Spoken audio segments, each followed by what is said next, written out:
Well, a happy welcome to everybody here in Hawkeye Nation. It is Wednesday, March 25th, one day away from an historic Sweet 16 date for the Iowa Hawkeye men versus their arch rival, the Nebraska Cornhuskers. At this time, we welcome in former Hawkeye forward Jess Settles to the show. Jess, I think you've just traded faces with Gary because normally you're the one struggling to get on here, and now we can't get Gary on. But this is March Madness for a reason, I guess. Jess, welcome. I'm much better looking. I know the audience would agree. We need to take a poll so that when Gary gets back, he needs to take a step back. But it looks like when you reached out to me earlier, it looked like you were hanging out by the pool in Houston. I was. Bright sunny day, working on the tan. Palm tree. Tree. Yes, the palm tree was impressive. I just got a text from J.R. Koch and Jen Koopstad that they are on the plane in O'Hare heading your way. So we're looking forward to a great victory tomorrow night and headed to the Elite Eight. Who could believe it? I guess this is okay that Gary's not on with us right away because Gary and I did talk for a good hour and a half plus on Sunday, and I haven't talked to you. I'm sure you've fielded question after question after question following that win over Florida. But, let's just cut to the chase, I guess, here, Jess. You were part of the last team that made the second weekend, and it was 27 years ago. What is it like now to realize that monkey is off this program's back and to think that Ben McCollum did it in year one with this roster? How do you react to that? It's so exciting, right? It's a relief. Everyone's ecstatic. There was just an explosion in emotions over the next couple hours after the victory against Florida. Everybody, we didn't have Twitter, we didn't have social media. It was just so fun to share that moment with everybody. I've never had more tweets in my life. Every time I look down on it, it's just full. And I had a tremendous amount of texts, and I've told people over the last 27 years, believe it or not, on your show, on many of the shows I've been on the air, that the Sweet 16 week is life-changing. It just truly is. And if Gary can get on tonight, he can tell you that as well. And then, I didn't get to experience a Final Four like he did with Wisconsin. So I can't even imagine what that would be like. But you go from regional coverage and local media to this week, you're getting requests from the New York Times. You're getting requests from the LA Times. You're getting The Athletic. You're getting Pat McAfee. Everybody anybody wants to hype up your program, get to know the guys. Bennett Sturtz will have more eyes on him than he's ever had before. So it's very difficult to manage for the SIDs and the coaches and the programs. And yet it's so glorious and so fun. We as a fan base, as former players, we've always thought we could have a great program. And you have to win in March. That just has to happen. Not every year, but you have to have some run. So for him to do it in the first year, Coach McCollum, we're so appreciative of that. And to do it with, this is a compliment to their guys, as you know, Cor, an an undersized group of kids who have just played harder than their opponents and caught fire at the right time and caught a few breaks. Yeah, it's just. I mean, I talked about it on Sunday, but you know this better than everybody, that the margin between making a second round and making a second weekend. I mean, I perfect comparison is Fran McCaffrey's result against Cincinnati, and then they're down 25 and they come back, force overtime against Tennessee. That was a Tyler Cook, Luka Garza, Joe Wieskamp team. It was a good team. And, you know, you're 1 point away. You score one more point in regulation, and you've broke into the second weekend. And you know, I'm not here to rip on Fran, but he never was able to do that. And so there's such a thin margin there, and yet there's such a knack to doing that, right? Like there's the Bo Ryans of the world that know how to do it over and over and over again, whereas you have other coaches that get so close but fail to do it over and over and over again. How do you put that into terms? Like, what does it take? Well, typically it takes a quality regular season so that you can get up the line, so you don't have to face, you know, the 1 or 2 seeds in the second round, because there's a reason that they're there. So, you know, those conference seasons and those non-con season parts of the season are so critical. Obviously, defense travels. You cannot advance in March unless you are physical and tough on that end of the floor. Once in a while, you have an aberration. A team can get hot and they bank a couple in, and we get that. And we have been so unlucky in over the past 3 decades by not catching a break when we've needed a break in some of those games. But the defense really carries, and you got to have a good point guard, right? And most of these coaches that consistently go have good point guard play. I saw some numbers the other day. I couldn't believe this. Like, I think TJ Otzelberger's been to the Sweet 16 3 out of his years already at Iowa State. Tom Izzo has been 19 times. And John Beilein, I believe, tweeted out the other day that Michigan in this modern era, and I'm assuming he was referring to his era plus the new one, and Juwan, have been 9 times, say, in the last 12, 13 years. I'm just guessing. So you're right. The coaches who can do it get it done. Good point guards, great defense, you know, good recruiting. You have to stay healthy, but you have to put yourself in position to be in position.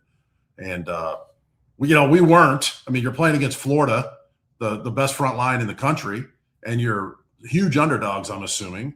And so for Manio and Tavian to fight those guys like they did and to compete on the glass and go even with them, that's historic. Yeah. Ridiculous. But I think you make a good point. Like, under normal circumstances, it's going to be really hard to make a Sweet 16 if you're a 7, 8, 9, 10 seed. Fran is a perfect example. A lot of results that somewhere in that hodgepodge. Now, you had a couple of years. You had the year where they beat Grand Canyon and got upset by Oregon. You had the year where they got upset by Richmond. So he did earn good seeds. And then you had the COVID year where they would have been, like a 4 or 5 that year? I mean, that's a good point. That's a good point.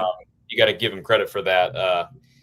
But yeah, it's amazing that Ben has done this, given the fact that it's year one, given it the fact that it's this roster, and then what you said, it's not like they're themselves a great seed. It was about as bad of a seed as you can, as far as your second round opponent, right? It's the most difficult position you can be in, and they just found a way to beat Florida at their own game. I mean, that's really all it comes down to.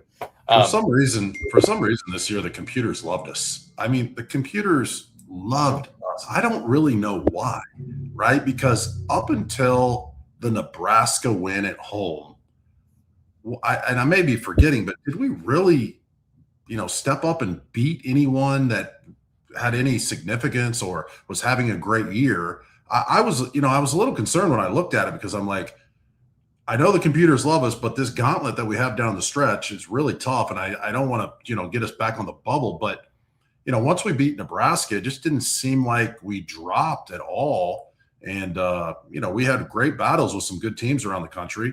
We probably should have beaten Michigan at home. I mean, that came down to the wire. They're as healthy, they're as good as Arizona if they're healthy.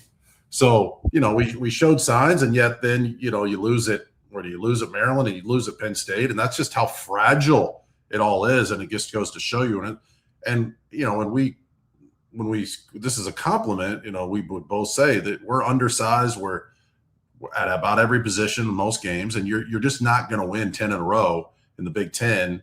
You're going to lose some that you shouldn't probably lose, but I don't think anyone on paper thought that we would compete on the glass with Florida. And then you have to, in March, catch a few breaks, hit some buzzer beaters, and Florida just gifted that game to us. They're the defending national champs. They just absolutely, the full court press at the end was just puzzling. Then they go into their press conference, and I almost thought this was AI.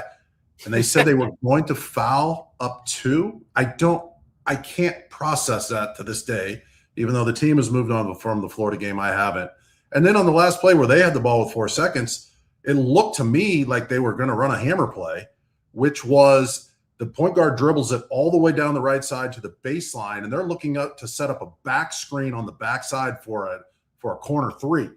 Okay, so it's a hammer screen. Well, they didn't get the right angle set on that. Bennett, being a veteran, slipped it. He didn't fall for it, and so he took away that pass, and it looked to me like their point guard had no intention of scoring with it.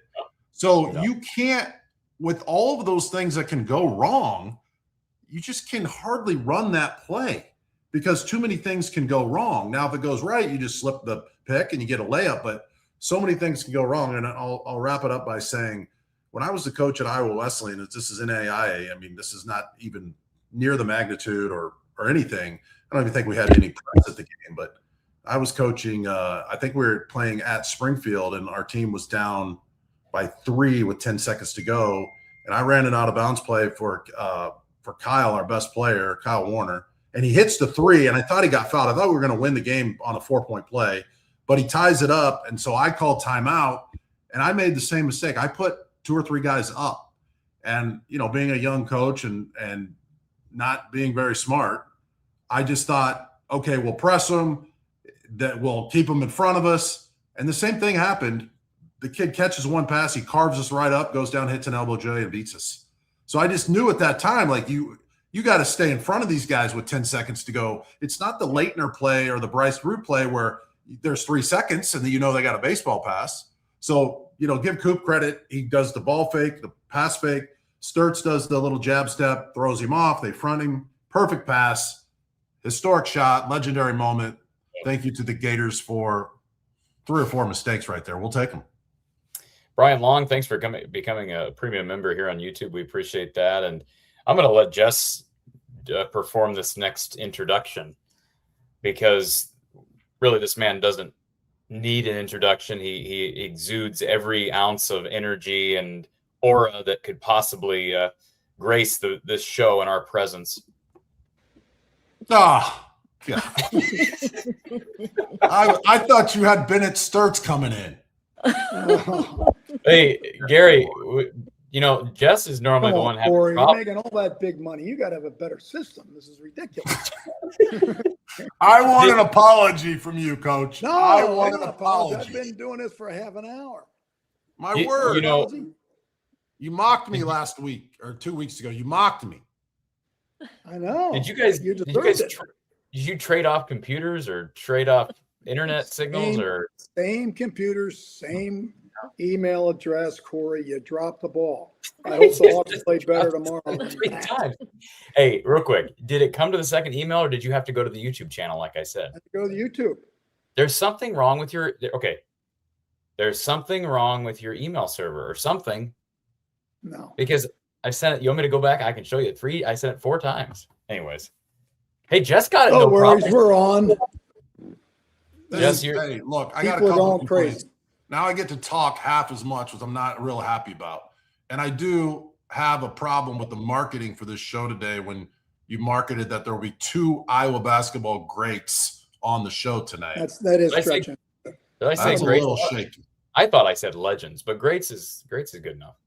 That's a stretch. So Gary, you were were average. He was great in his 7th year, right? Right, Gary? What's that? He was great in his 7th year. So can I ask a question? Gary, did you know that that Jess, when he was coaching at Iowa Wesleyan, that he made the same mistake on a last second situation that Florida did on Sunday by pressing on a full court situation? That was unbelievable. I was even saying it while it was going on. I said, what are they doing? Yeah. Well, then why did your former player as head coach at Iowa Wesleyan do the same thing as a young coach? Well, he probably wasn't paying attention when we were going over that kind of stuff. So, okay, we've had a couple of days to digest it, and just so you guys know, on my way from we had a layover, and I had a layover in Charlotte. On my way from Charlotte to Houston, I went back and watched basically 2/3 of that game back, Jess. And so I was able to watch it. I want to get your opinion on the Alvaro drama in the first half. But now that we've kind of been able to listen to the press conferences, Gary, you and I were talking Sunday. We hadn't listened to what's-his-face's press conference. Why am I blanking on the head coach of Florida? Todd Golden. We had not heard Golden's press conference. And boy, post-game presser, not only did he double down, like Jess said, he went a step further in saying, we planned a foul up to. And it sounds like he has some analytics that tell him that would have put pressure on Iowa, and he doesn't believe they would have made free throws, and they didn't want to give up a 3. So he was going to foul up 2. Instead, he puts a guy in the inbounds passer, presses, as we talked about. Sturtz gets by the defender, and then full head of steam, and Alvaro's all by himself. And obviously got to hit the shot, credit to Alvaro. But now that you've had some time to digest what happened and what Golden said, how do you react? Well, first off, when he said it, and I tried to find it, I said, were they not in the penalty? I figured they must not have been in the penalty. That's the only thing I thought of.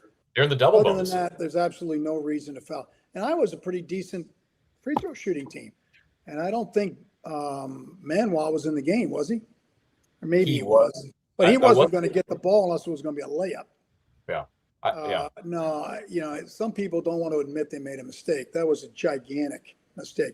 If he'd have dropped everybody back and maybe tried to work the ball up a little bit and lined up at the three-point line, first thing he's got to tell his guys is we don't give up a 3.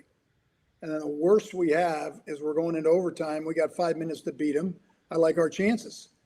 You can't give up a 3. None. No threes. Give up a layup. I mean, the kid that was underneath the basket that came out too late, he was too late. He should have flown out there and took the 3 away and gave the layup to Iowa rather than giving the 3. But at any rate, if he'd have stood all his guys back at the three-point line, they wouldn't have gotten a shot like that.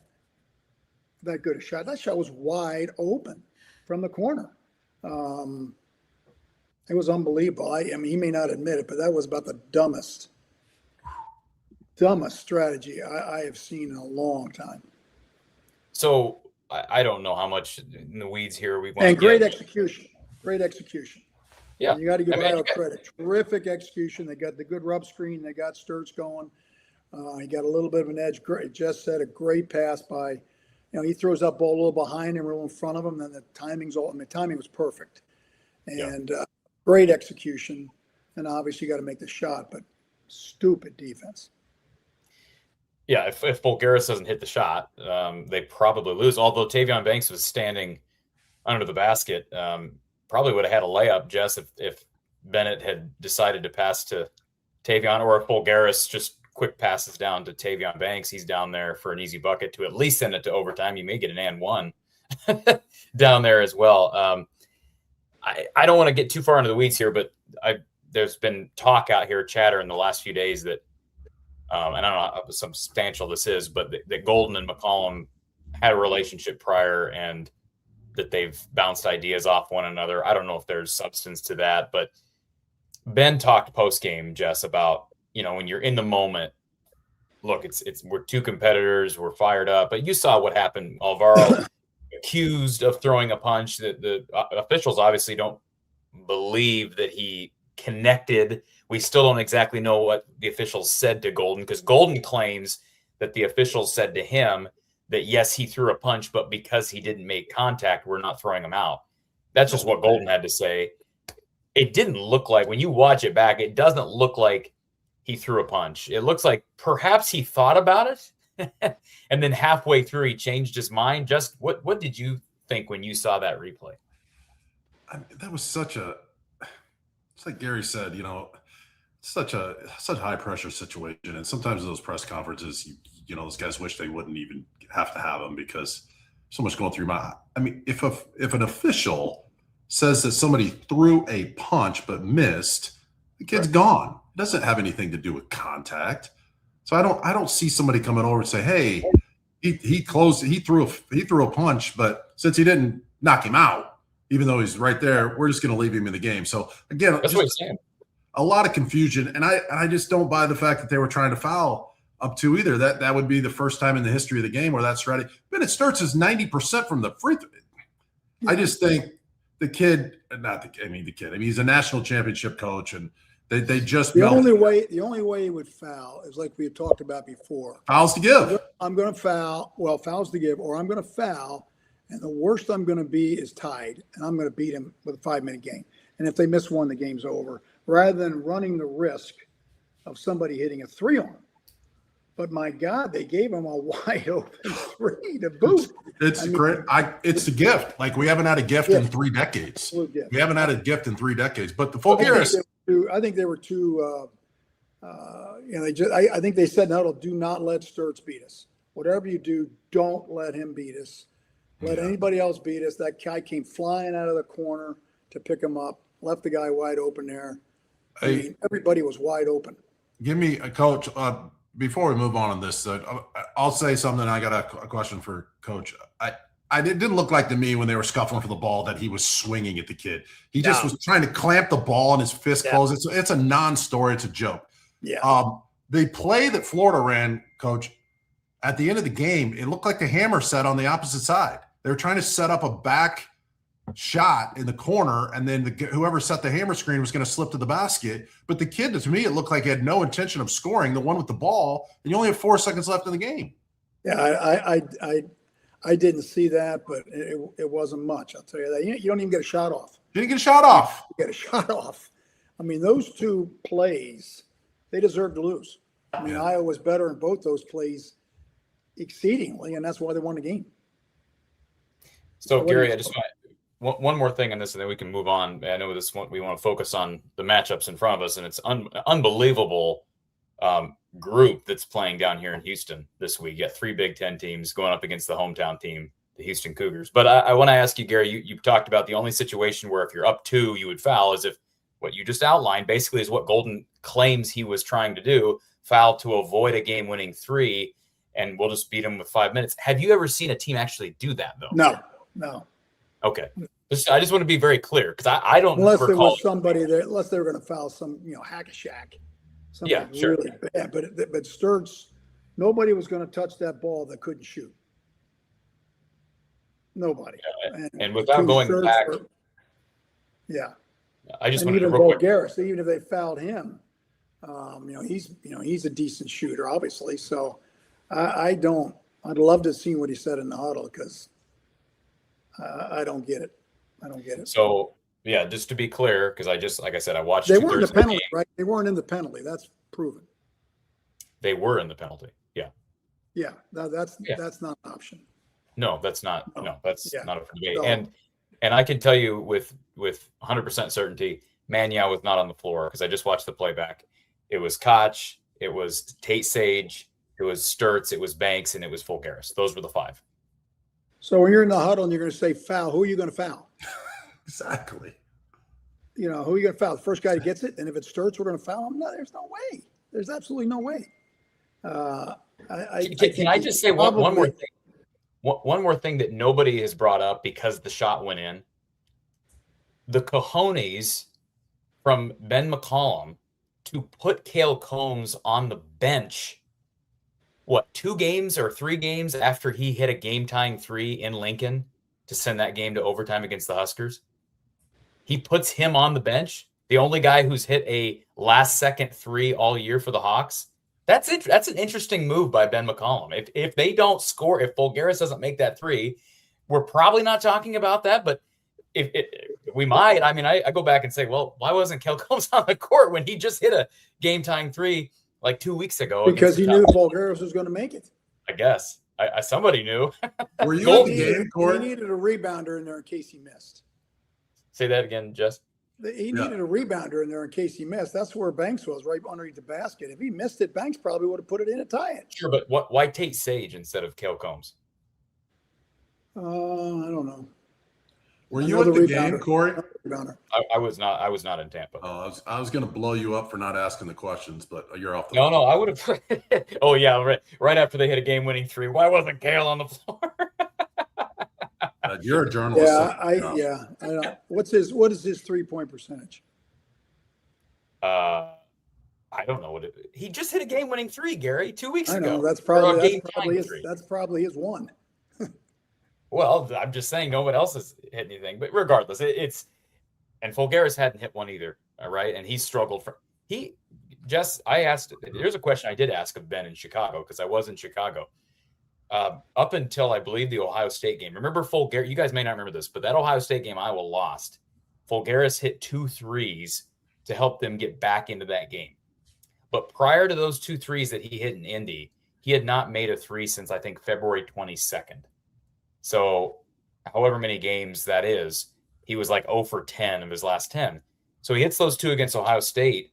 And it seemed to, even though they lost that game, you just wonder that light seemed to maybe flick back on for him. And Gary, I gave Gary some credit post-game, Jess, because Gary has said that even though Alvaro's been a roller coaster on the offensive end, he has said before, would not be surprised if Alvaro had a big March. And here through 2 NCAA tournament games, Alvaro has been really, really good. In fact, he's probably, I don't think there's any doubt, he's been their second best offensive player. Like Tavion was really good against Florida. He was okay against Clemson. Fulgaris was really good in both games, getting the foul line, using his length. He's making threes again. So quite a weapon to be heading into the second weekend with. And how about winning that game when Sturts goes 0 for 9 from 3? Yeah, you could have gotten a heck of a bet in Vegas on that, baby. I mean, come on. There's no way. There's no way they win that game. He goes 0 for 9 from 3, and they win. Let's go Hawks. Like Jess says, it's defense. Yeah, it's taking care of the ball, and it's making some big plays at the end that were big time. And even the plays leading up to when they were down 4. I mean, they were down 4 with what was it, minute and a half to go. And they made some plays there, so they outplayed them when it really counted.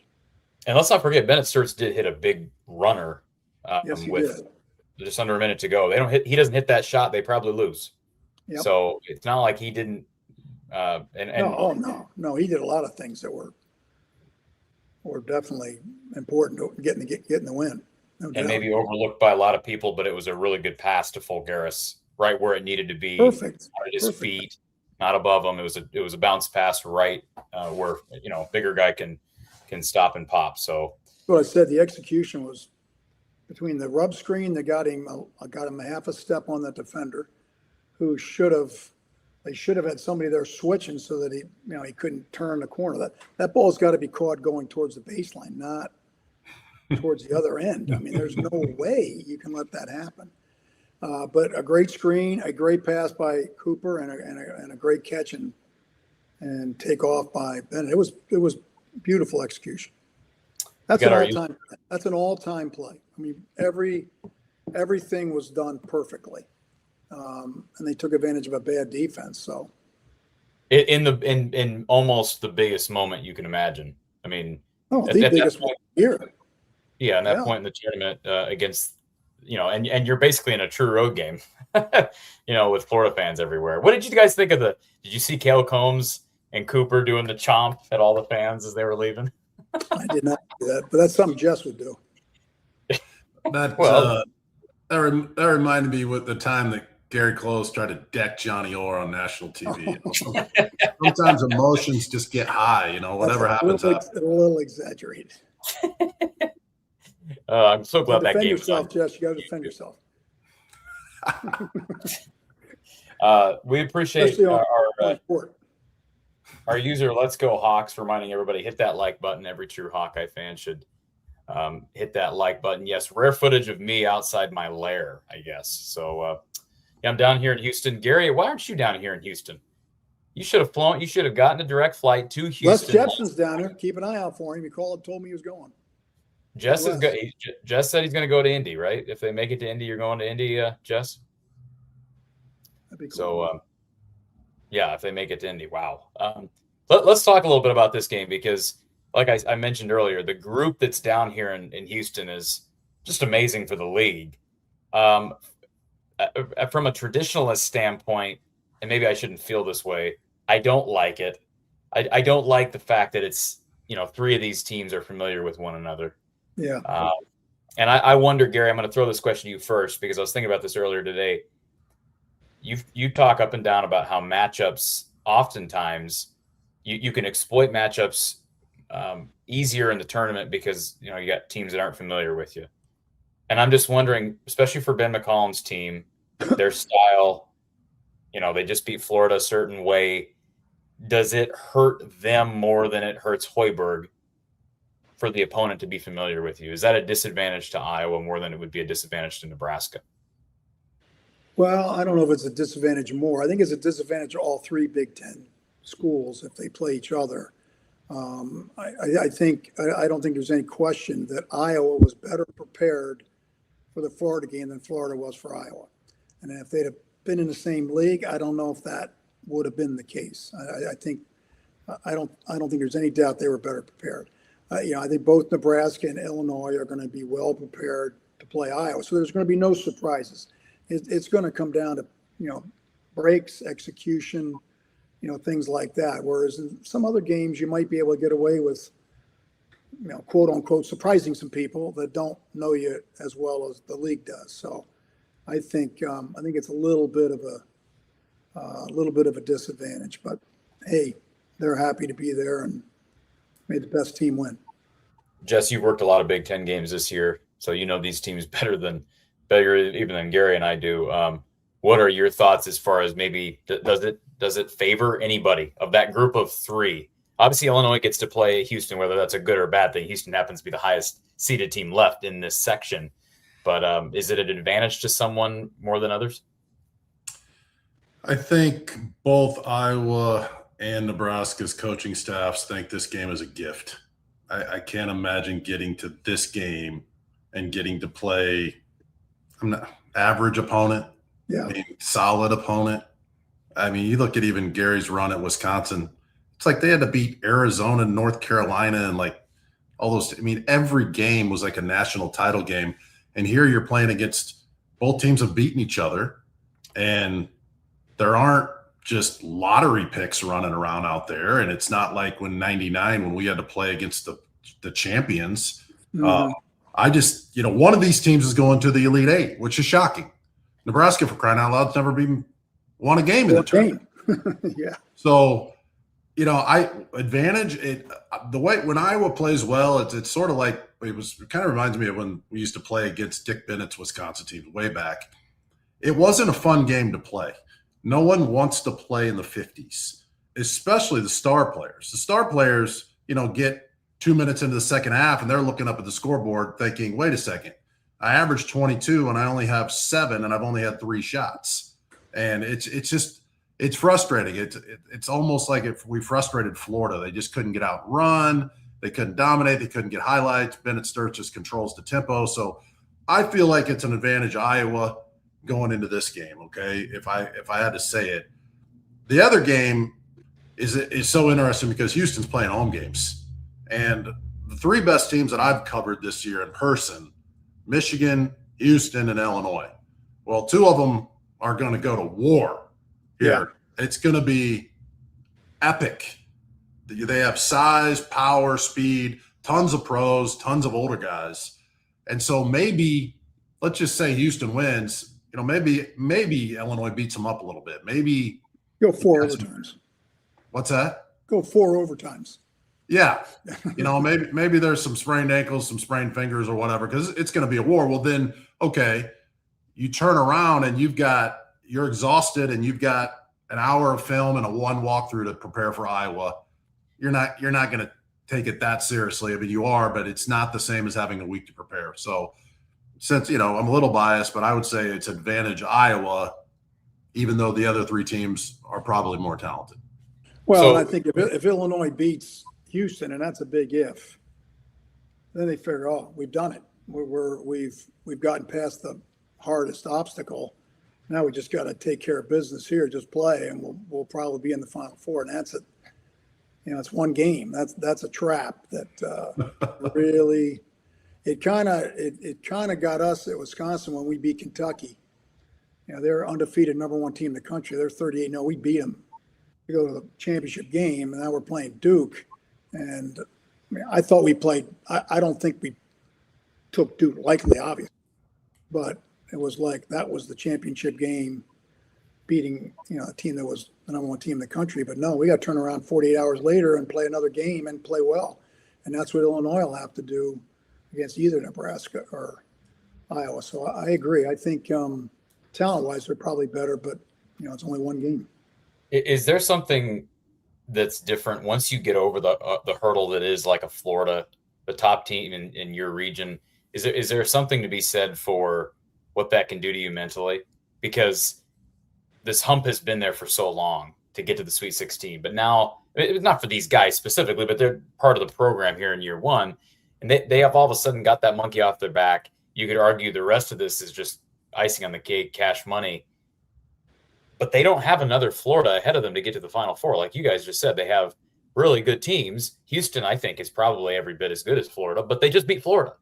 So, and they did it down in Florida. Houston's better than Florida. I agree. No, I actually had Florida. I had Houston beating Florida in my bracket. So I agree with you, Gary. But can Iowa make a Final Four? I think that's the question. Could they make a Final Four? Is there any reason to say no, they can't at this point? No. You like Jess said, you don't know what's going to happen in the first game. You're only playing one game. We got all kinds of history of teams losing with one game. So no, you've got 40 minutes. You got 30, 40 possessions. Hey, let's just go do it. So no, I don't. And Houston's not the type of team I think will overwhelm them. So I think I think if they play well, it can be a close possession game. So, but they first got to beat Nebraska, and then you run the risk going out. We beat Florida. Well, Nebraska's not as good as Florida. Nebraska's dangerous, and they've gotten a couple of real good wins to get where they are. So. I was going to have to play well to beat Nebraska, just like Nebraska have to play well to beat Iowa. And I think it'll be a close game, real close game. I want to, first of all, address this super chat from Doug. He says Cooper's inbounds pass deserves credit. For the average fan that maybe didn't notice that, Gary, talk about what Cooper did right on that play. I just alluded to it earlier with the fake and the execution, just placement-wise. Well, the whole execution was phenomenal. He ran the baseline to make it an easier angle, better pass, and I guarantee you that was part of the play.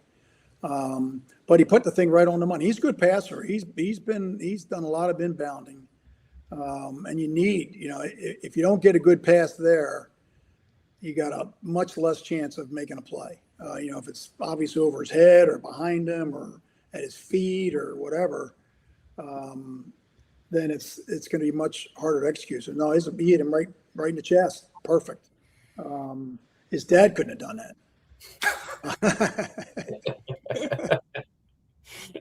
We'd have put him down the court to shoot three, but more power to him. That was a big time pass. I am known as the best inbounds passer in the history of the program, so I feel like I can speak to this and say that was definitely a perfect pass. What I find interesting, I didn't see McCollum's press conference afterward there, Doug, but I think McCollum had to be shocked that they were set up like that, didn't he? I think just Sturts and Coop and those guys just freelance that play. I think it was just instinct. Oh, I don't know. You think he thought they were going to be up on him like that? Mm-hmm. Well, they had been pressing most of the game. I think he had to be prepared for that, in case they did do it. So, if they press, here's what we're going to do. Yeah, you're probably right. And then if they weren't pressing, then they probably had something, something else, another alternative. But that thing was precision. I mean, they had one guy in one corner, one guy in the other, and they got rebounding at the basket. 2 guys in the corner, him coming hard off the screen. I think that was a classic, end of a game, well run play. Jess, what do you make of McCollum and Golden screaming at each other first half? You loved that, didn't you? I love it. Like, when nothing of that ever comes to anything, right? It's just good drama. It's great television. It's kind of like, Izzo does that with a lot of guys, and they have pizza after the game. It's fun. It's so competitive. There's so much on the line. It was the Golden's kind of been squirrely this year. It seems like he's been a little over the top on some stuff and just starting out games early, kind of. Hey, when you win the championship, all of a sudden, you're walking on water. Yeah. So he's changed a little bit. So I don't know what people around the program think, but yeah, it was great, and it really, when you win, that it just seems so much better. But even as an analyst, I look at everything through the 90s. I can never shake that. So when these things happen and these physical plays, I'm kind of like, and I have a hard time even on the air not saying it wrong. I'm kind of like, sometimes just want to say, I can't believe we're even reviewing these stupid plays. Like, this is a joke. Where everybody else from the new era is like, oh my gosh, he nicked him on the side of the cheek. That might be a flagrant 2. So he got it. But I just can't. I don't care. They were just scrambling for the ball. Right. The guy's trying to rip it out of his hands, and right. Pulls him over, and he's going. I mean, it was nothing. It's nothing. So I don't know. It's good. It's good. Real quick, Gary, Alvaro did go like this. He did make that. I think he was trying to punch the ball out of the guy's hand. No, I'm not saying he tried to punch. I'm just saying. Let's put it this way: if he wanted to punch him, he would have punched. He would have connected. Yeah, he would have punched him. You're right. Would he have missed that? Totally agree. But I'm just saying that one I have no issue with the review. Now, last thing I want to do, and we got to go to a quick 30-second break. We'll be back with we got a couple of callers that want to chat, but I want to ask about 21.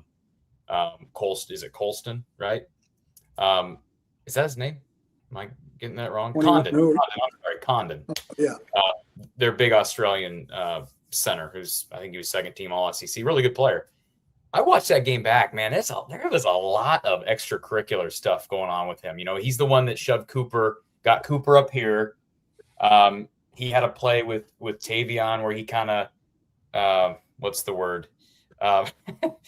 Just basically threw him to the side. It was not ever reviewed. He was not the guy responsible for Urok getting sledgehammered at the end of the first half, but he was involved with the Fulgaris thing. Jess, I know you got down and dirty on the court too at times, but did you feel like there was some dirty stuff coming from big number 21? No, I'm the wrong guy to talk to. Like, I was in practice every day with Chris Kingsbury and Jake Jakes. Like, there's always shoving and elbowing, and he probably crossed the line a few times, the guy that you're referring to, but it didn't bother me that much. So I don't have a problem with it. Okay. I'm guessing Gary, you probably don't have an issue with it at all. No. So, but I do think there's a lot at stake. There's a lot at stake, and they're going to try to some teams try to intimidate you, and like their coach, they're the defending national champions. They're playing some team that's a 9 seed. They're going, what is this? And I think it hurt them. I think that, and the fact that they just blitzed the team they played before, like a hot knife through butter. They never even had to run any offense. I mean, all of a sudden you're playing against a team that can play defense. That's a big change. This is hard now, and it was so easy before. I think they caught a break. Iowa did, having Florida win that game so decisively and easily. Oh shit, we just won a game by 50. Now we got a 9th seed. We're heading to Houston. No, you're not. It's interesting. Iowa break. Yeah, and I just was looking at the final box score again, because one thing that maybe we didn't talk enough about was Iowa's holding their one of the best offensive rebounders in the country, Chin Liu, I think is how you pronounce his name. He's behind, I believe, the kid from Washington, Hannes Steinbach, and then Duke Brennan at Villanova, who Iowa fans are familiar with because I think McCollum made a push for him in the offseason. He's the third best high major offensive rebounder in the country, averages 4 a game. And he was completely not effective, not a factor. He was horrible. We got in foul trouble, and he was horrible. He was out of control. I was shocked they put him back in the game with about 6-7 minutes to go. He didn't do a thing other than hack. And it hurt. He was terrible. Yeah. Couple things that jumped off from that game. I read a few days ago. I think it said that we shot 70% from 2-point range, which was the worst shooting percentage defense in Golden's history at Florida. And that we had, I can't remember, what did we have, 34 points in the paint or something like that. So we cut them up. We cut them up, if I read that correctly, and we just were able to get inside to the interior and bust them up a little bit. And then, got them in foul trouble. Got Got that one kid out of there, and it's a great game.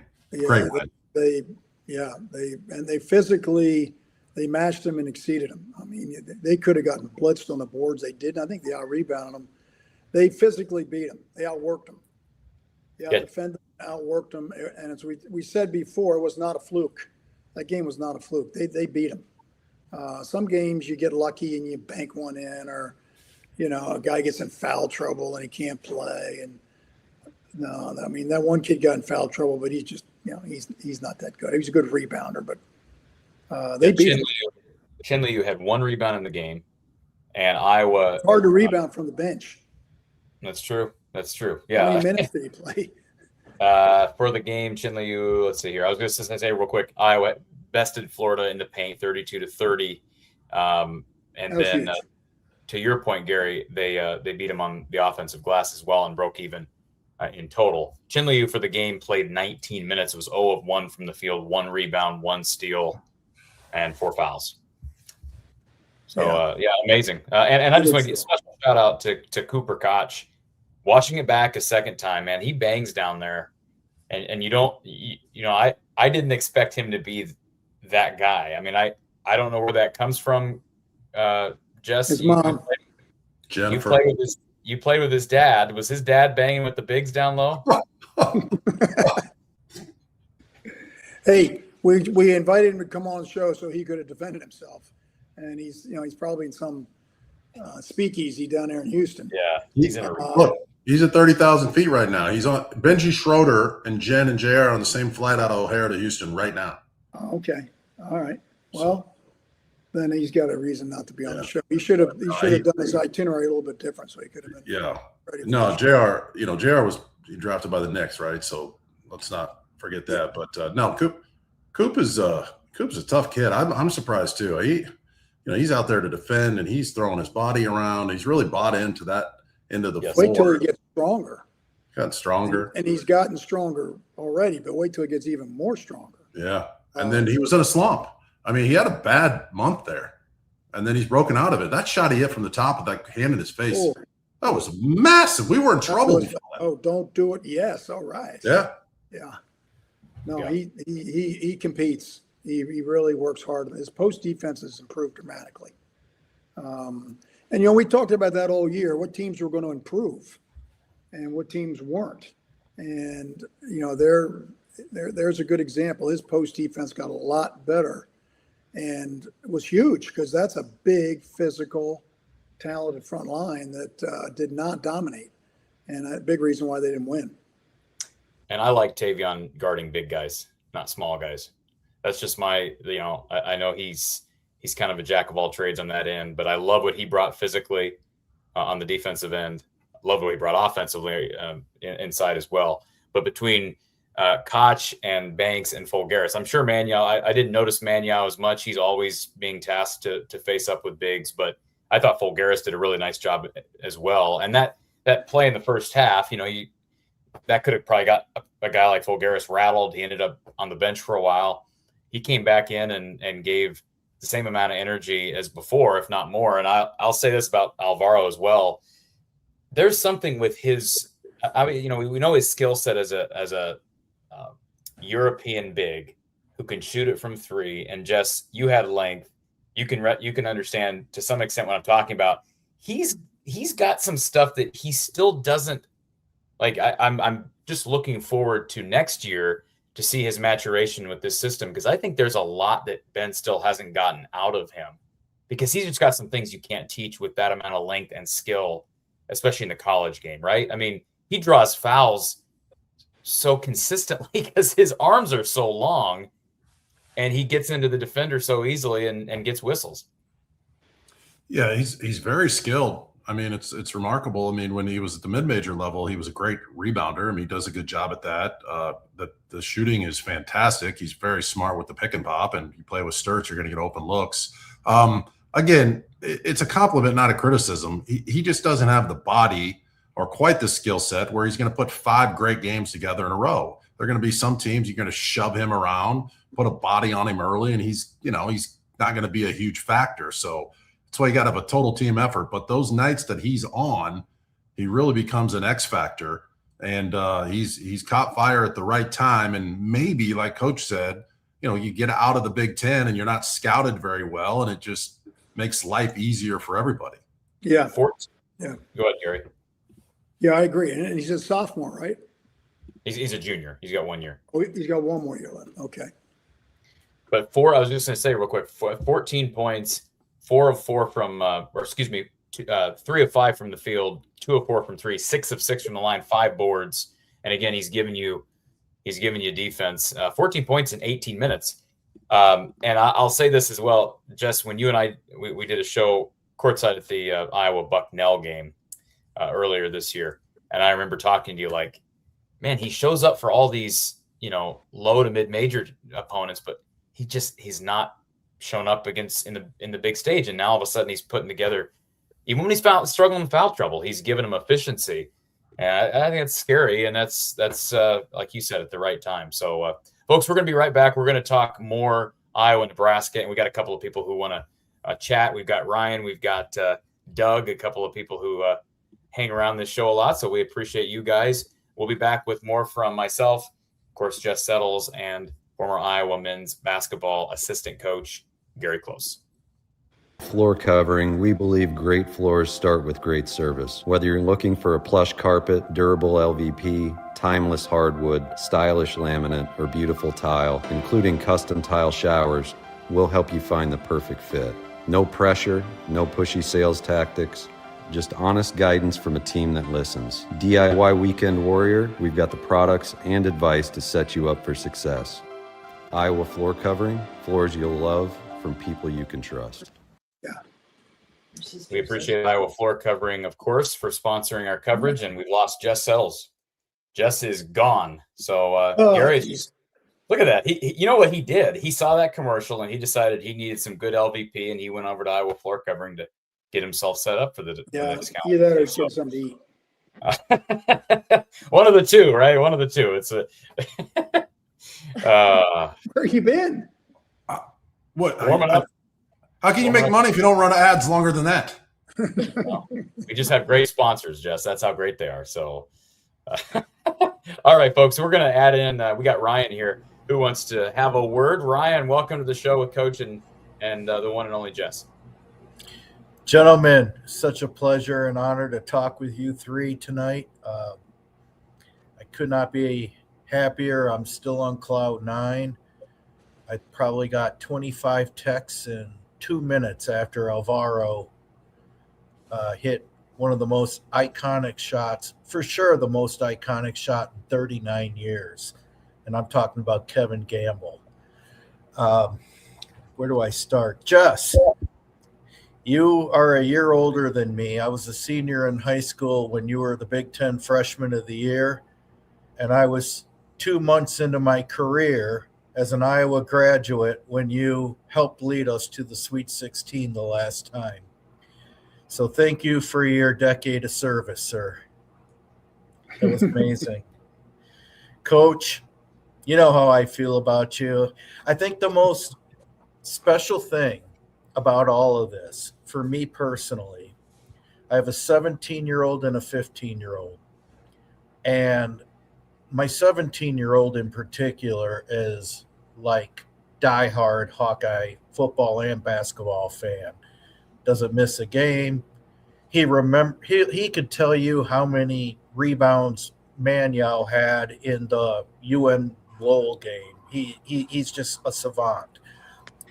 And I'm always, and it's kind of like how I thought a little bit of Corey as well, to be honest with you, in the sense that you guys are such big Hawkeye fans, and you never got to experience what I got to experience in the 80s in particular, all the way through 99 with Dr. Tom.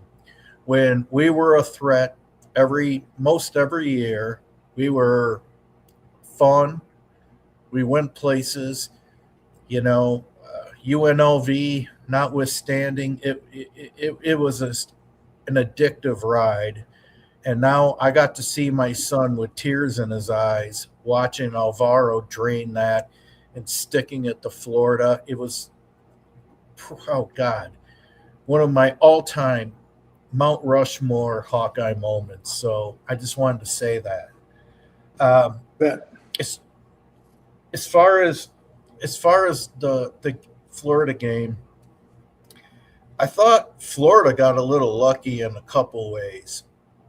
Number one, the officials either didn't call or didn't see that big guy who rebounds like Reggie Evans with the name that starts with O, number 9, lowering his shoulder and just blasting Urok right before the half. No call. And I don't know, but coaches are supposed to be above board. And Golden was using some pretty colorful language towards our player, and nothing was called there. I mean, you could definitely make a case that we could have had 4 more points right there. What are your thoughts? Yeah, Mike, I just want to add to this, Ryan. You heard what I said last night too, right? Like, there's no way you're not going to give a technical to Golden when McCollum starts yelling back at him.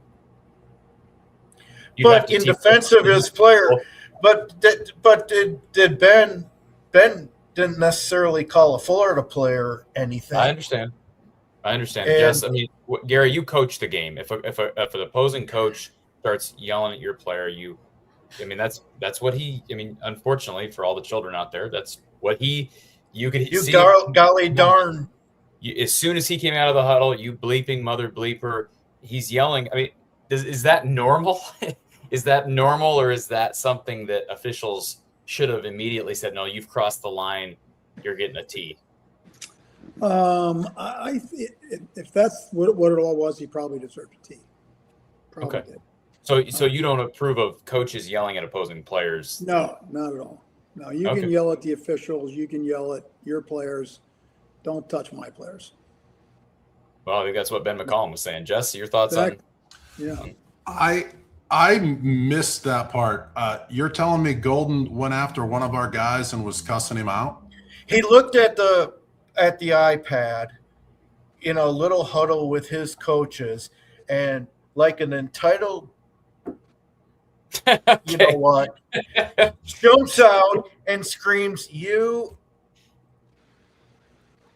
Okay. Thank you, Ryan. So that's what he said. And he was, throwing very demonstrative. At one of our guys? At Alvaro. The camera doesn't show the whole picture, but the implication here, Jess, is they were his guys, his coaches, they were looking at the replay, and then he turns and you can clearly hear him saying, bleeping mother bleeper, punched our guy, So I don't know that he was yelling directly at Alvaro or if he's yelling in the direction of Iowa. But it was very demonstrative. And it triggered. I agree with Coach. I agree with Gary. I give him a little bit of break, not much. He shouldn't have said that. But the first angle that I saw, I thought, he's going to get thrown out of the game. It looked like to me like he was throwing a punch at the player. Right. Then when they did different angles, it was obvious that he wasn't doing that. He was trying to hit the ball. And I'm guessing that maybe in the huddle, he saw that first one and he goes bonkers and didn't see all of them. It's kind of like screaming at the officials and you go back and look at it. That wasn't that bad a call. But still, he should not have done that. That's beyond what he should do. But he probably thought that the kid took a swing at him. And you know what, though?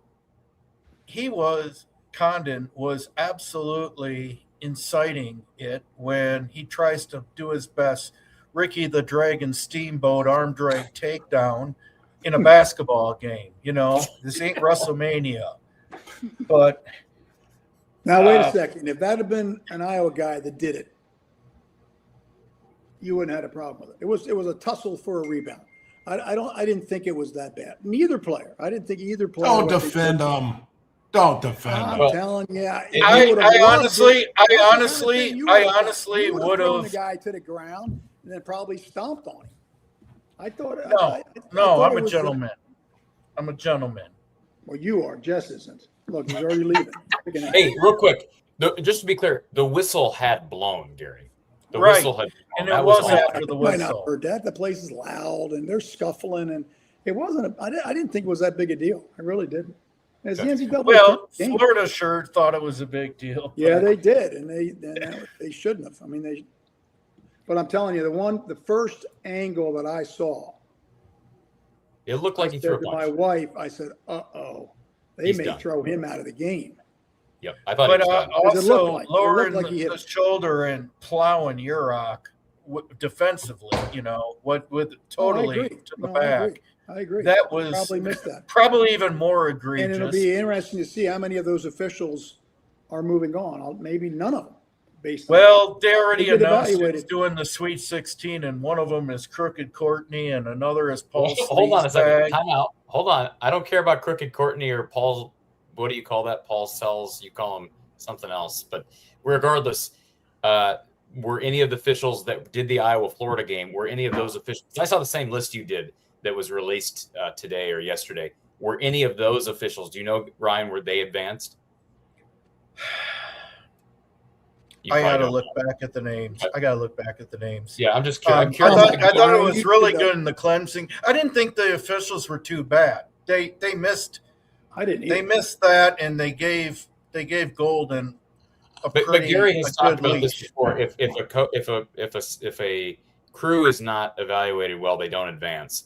And I do wonder, Gary, because I do believe there were. I'm not saying Ryan. I'm not saying that Iowa got hosed or whatever.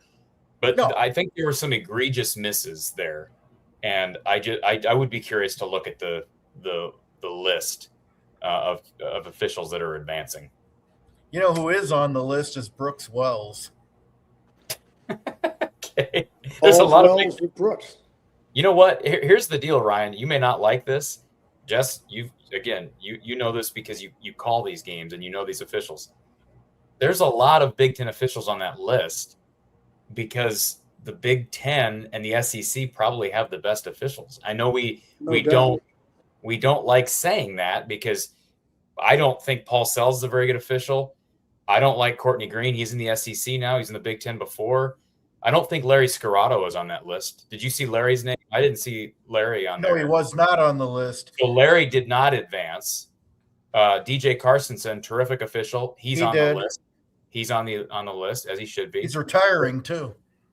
I didn't know that. Brooks Wells is on the list. So, anyways, yeah, and my guess is, am I right in saying that can those guys do Big Ten games? Is there a rule against Big Ten officials doing games in the tournament from their own conference? I don't think so, but I think no, there's not a rule against that. Okay, all right. The Anything else, highlight Mike? guy made the list. James The- Anderson, Oh, sure. the high high knees. step guy. Chinese, yeah. High knees, yeah. Anyway, back What about to Steve Nebraska. Who? Remember Steve Ballmer, Jess? I don't know. Bring back Ed Hightower. Yeah, and That guy was actually pretty good. he was a terrific official. I thought he was a really good official. I'm sure He Jess was. agrees. He was. For the Nebraska game, I'm feeling pretty good about this one. If you gave me a list of the other 15 teams that I think we have our best chance against, I would probably choose Nebraska, and you look at who's left. We lost Illinois by 6. We lost to Michigan by 3, had a chance to tie it. I think we can really play with anybody? Do I think we're going to win it all? Of course not, as much as I think we have a good chance in the future. What are the keys to the game? What do you guys feel are absolute musts for us to take down Nebraska, and then hopefully we beat Houston in Houston? Because I absolutely detest the Illini. I can't root for them under any circumstance. Thank you, Ryan. Thanks, guys. Thanks absolutely. for doing this. See you, Ryan. Yeah, so let's get to keys for Iowa, Nebraska. Where do you start here? Is it all about the Sturts versus Price matchup, Jess? You know, Price is a friend of mine, as is Bennett. I've gotten to know Bennett well over the year. I just can't believe how good he is and what a great guy he is. I didn't follow him much at Drake. I just don't pay attention much, and I thought he would struggle a little more than he has, especially, you know, having a lot of mid-major guys with him. I'm trying to get inside Price's mind right now. The psychological warfare he's probably going through this week is probably something he didn't expect. I doubt he thought he would be in this game against Iowa. There's something real about that. So, well, I could see it going either way for him. I feel like Bennett will break out in this game. It's just, I agree with Coach. I can't even imagine we won that game with him going 0 for 9 in the Florida game. It just doesn't make sense. There's nothing logical about what happened, but I feel like he has to come out and have that 24-point game, that 7 assist type of game. If you look at Nebraska's schedule over the last month, when they kind of teetered, all of their losses are in the 50s. If they get up in the upper 60s or 70s, they're probably going to beat you. Their losses are in the 50s, and they just struggle to score. And you take away Price, you take away their shooters, you play them physical. I think a big key of this game is the masked kid. He plays high post for them. They run a lot of offense through him. He's really tough. There are some games where he'll just let it fly, and he'll hit 4 or 5 threes on you, and it's hard to guard him out there because he's so physical and tough, and he's a great passer. So I think he's a big factor. Both defenses are really good. And I think Fulgaris and Cooper are going to have to hit a lot of big-time shots. But I agree with Ryan. I think this is a gift, and I think Iowa has a golden opportunity to go to the Elite Eight. Gary, Rink Mass went through a stretch where he wasn't great after he came back from an injury, but he's been pretty effective, man. That Vanderbilt game was impressive for a lot of people. But I love the fire that he plays with, and I'm guessing you would say that you never know what you're going to get from a kid, especially if he's playing at a mid-major program that's not very good. And that's where he played in the middling Missouri Valley Conference team, and he's been phenomenal since he got to Nebraska. So, who matches up with him, Gary? Is that a committee? I mean, they're not real big. They're not like Florida, right? So it's no. How do you approach it? They'll put what they think their best defender, interior post defender on him. And Jess is right. When he's knocking those shots down, then it just makes their offense all that much better because now you got to guard him rather than laying off him. I think the 3-point defense is going to be big on both teams. I think if a team can get a decided advantage from 3, and both teams are capable of doing that. So I think the 3-point defense is going to be really important. And I think a lot of it, both teams play hard. I think that's going to be huge. Is getting the loose balls. I think you just play one possession at a time. And you just got to win more possessions than them. And a lot of it's going to come down to chasing down rebounds, getting on the floor for loose balls, taking charges. These teams are so even that those little things are going to be huge. And Nebraska's very good at it, and so is Iowa. So I think it's going to be a fantastic game because both teams are going to leave it all out there. But I think the team that can defend the 3 better has got a little bit of an edge. How important is 3-point shooting in this game, Jess? I mean, obviously that's Price's best attribute, and Iowa came alive in that second half against Florida when they had just made one of their first 11 in the first half. I think it's more important for Nebraska because they just feed off of it, and they're gunners. and that's what they do. They run so many staggers for threes, and they pin downs for threes, and Price runs all over the place. He's got tremendous stamina. So yeah, 3-point shoot. That's probably the main. That probably is the key. I wouldn't be surprised if the team that hits more threes wins the game. But if we can get out and make the shooters for Nebraska get rid of the ball, and then put the ball in the hands of guys who aren't super comfortable making quick decisions, or maybe aren't as comfortable attacking the rim, that's probably an advantage for Iowa. Yeah, I don't think they've got many players that are great one-on-one attack you, beat you players. When they're making all those threes or making a good percentage, then all that cutting off of that kid gets that much more wide open. So they're getting layups and they're getting threes, and then they're really hard to guard. Wrapping around him and cutting off him and back cut. I mean, and he's a good passer. He's a good passer. So, but if he's not making those threes, then that guy doesn't have to be that far out, and the lane gets a little bit tighter. And now if you get into where they have to execute in a half court and get a good shot, I think that's where they're not as good, especially if they got to create plays. I think when they're really cooking, they're knocking threes down and they're back cutting you, and they're just getting a lot of layups and threes, and they got you spread out and confused. So hopefully, like Jess said, hopefully they can get right into them and not let them get going from three, and sustain their defense. So they've got to beat them in other ways, and I think their chances go up. This is an interesting matchup because it's at number 3, of course, of the year, and the win in Iowa City, Fulgaris did basically nothing. I'm looking at the box score. He had 7 points. It was 1 of 2 from 3. Tavion Banks gives him 6 points on 1 of 5 shooting. You get 2 out of Combs. Bennett Sturts was 2 of 8 from 3, 8 of 22 overall, and Cooper Koch was 3 of 10 from the field, 2 of 7 from 3.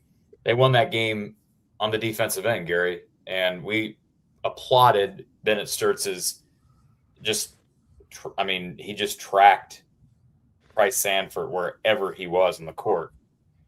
And do you deploy the same thing? How do you counter that if you're Fred Hoiberg?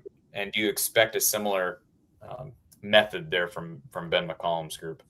Well, I think that's going to be a key, to not let him get going, as well as Mask. I think those two are huge in the efficiency of their offense. So whether it's Bennett or anybody at Combs, they're just going to have to chase him, and they don't even want him to get the shot off. It's not like they're there with a hand up. They don't even want him to get it off. He can't make it if he can't shoot it. And so I think they'll try to limit him even getting shots off, much less trying to get a shot off under pressure. I mean, that's the next best thing, but obviously you don't want to give him any wide open looks. But that's going to be important. They've done a good job in the past. Nebraska's got a tricky offense when it gets going. I mean, I've seen him just tear people up, but it's a lot of it's conducive on a couple of those guys hitting threes and spreading people out. It's really an interesting with Price, right? It's if you go back, it's a microcosm of college basketball right now. I mean, just imagine if we had Price running up and down with Bennett. Just imagine that. And now, and then thinking Nebraska without Price, right there. What are they? Below 500 in the Big Ten. So, and it's interesting, right? Because you play with your brother at Iowa, and Price played like a freshman when he was a freshman, which was great. Then he played like a sophomore, and then now he's playing like a star. He's just right on schedule. And it was awesome to see Peyton the other night hit shot in a real NBA game. Just so happy for them. And yet, the meeting between McCollum and Price, the one that they had basically didn't go great. And then you throw in the NIL, right? Because that's a part of it. So I just really think it's fascinating. I read today, I was reading some articles of the game, and maybe I remember seeing it too. I think they used Price in the game at Lincoln some to post Bennett up. I think they tried to bully Bennett a little bit on the post So keep your eye on that, which I don't think they did in Iowa City. So, and I also, if I remember right, and you would know this core better than us probably, I think I read at the time that in Iowa City that Bennett ran like 9 miles in the game. Yeah. And I'm like, I think I walked 8 miles once at Disney World. I was limping by the time I got out of there. But well, that's a key point. That's why I think you'll see more than just him on there. If he's running around chasing him all game long, it's going to affect him on the offensive end. And I'm guessing they're going to want him to run a lot to wear out whoever's guarding him. So who takes that assignment? Because to your point, Gary, I mean, Combs. We talked about Combs, right? I think it'll be by committee. I think there'll be a bunch of guys on him. Yeah. Obviously, if somebody gets going and is playing them real well, then they might just stick with it. But I don't know if one guy can do it. I think that's going to wear him out because he moves. I mean, he's all over the place coming off screens. And then you got to have communication with the guy to screen him, because if he's open, you're going to have to switch. I mean, you can't let him be wide open. You can't. I mean, he gets it off quick. I mean, he doesn't need a whole lot of room to get it off. Yes. Yeah, I agree with you on that, and I'm just going to add, I'd like to see Cooper bang with rink mast. I don't mind that at all, and that I don't know what you do. Obviously, you're going to take turns there, right, Jess? But I mean, they did that with what's his face, the number 21 for Florida on Condon. They just switched guys off on him, and they had a bunch of bodies they threw at him. So a quick note, Tavion did not start that game in Lincoln. Remember, there was a team violation. He did not start that game. Played well off the bench. They got 6 threes out of Cooper in Lincoln, but Bennett Sturts finished with just 11. So and Fulgaris didn't do anything. So both of these games against the Huskers, Iowa won the first, took it to overtime in Lincoln. Fulgaris gave them 7 and 6 respectively. If Fulgaris can get you 10 to 12 points and play like he has these first 2 games, what a difference that makes. I really do think if Iowa plays the way they did Sunday, if they get up for that game like they did for Florida, I think they're better than Nebraska if we see the version of Iowa that we saw on Sunday. Yeah, I was at it's an interesting thing. I was at the Michigan game. I call it the Michigan game. And, the Michigan kids come in to shoot around, and you're going, whoa. It's like kind of some of Gary's teams in Wisconsin. You're like, that's a pro. He's 6'10". There comes the 7'4" guy. Oh, there's the player there. And then the Iowa kids come in two hours later, and you're like, man, how are these kids going to compete against these guys? I mean, it was just that clear. And that was the day where McCollum, he has these really long, for all of our viewers, it's kind of fun insight. He has these really long, almost lectures for the shoot-arounds. It's just him. Most of the guys are standing at half court. He'll bring anybody out, and he'll just go through the whole defensive plan. It's really fun if you love X's and O's. It's just fun because you learn, and it's just angles, and this is what we're going to do here. And he, about 3 minutes into it, he stopped, and he wasn't being sarcastic with Combs, but he was like, who in your circle of influence told you that we're going to start playing with less aggressiveness and not being up in the ball? And who said we're going to play on our heels? He kind of called him out. And I guess on tape, it showed up to where they were just not playing at the point of attack. He kept talking about the point of attack. And he said, I don't care if you guys start fouling out of games. We're getting pushed around. We've got to play with a lot more physicality at the point of attack. He goes, I don't care if you're 10 yards off the three-point line. I want you up in those guys, playing with toughness, physicality, and even to paraphrase him, he made a reference to the Detroit Pistons of the 90s, and he said, we got to be so physical that the officials eventually stop blowing the whistle. I mean, he just said something like that. So that's kind of been their mentality over the last couple of weeks. It hasn't always led to wins, but the Florida game, we were the tougher team. I think they will be up and physical and nasty in that first 5 minutes on the perimeter, like Coach said, to take away those threes. They're not super worried about getting beat off the bounce. And I think it'll be just high octane right off the jump, out past the 3-point line. Here we go. Gary, that explains why Iowa kept committing all those fouls 30 feet from the basket against Michigan. Yeah. I thought Iowa outplayed Michigan in Iowa City, but remember, Gary, we were on the post game afterwards. We're like, man, they're just committing fouls every time, and so maybe that's a bit of a I think that might be because they fouled too much. They fouled too much in that game, and they were like, it's like if you're going to just send them to the free throw line, you don't deserve to lose. But I do think they were just, hey, we're getting shoved around, and maybe that's too much looking at because those were some dumb fouls. Let's be real. Yeah, but it's a reaction to. Well, if you get shoved around, you got no chance. I mean, you're pretty much done unless the other team can't make any shots. But usually in these games, the games are called fairly close.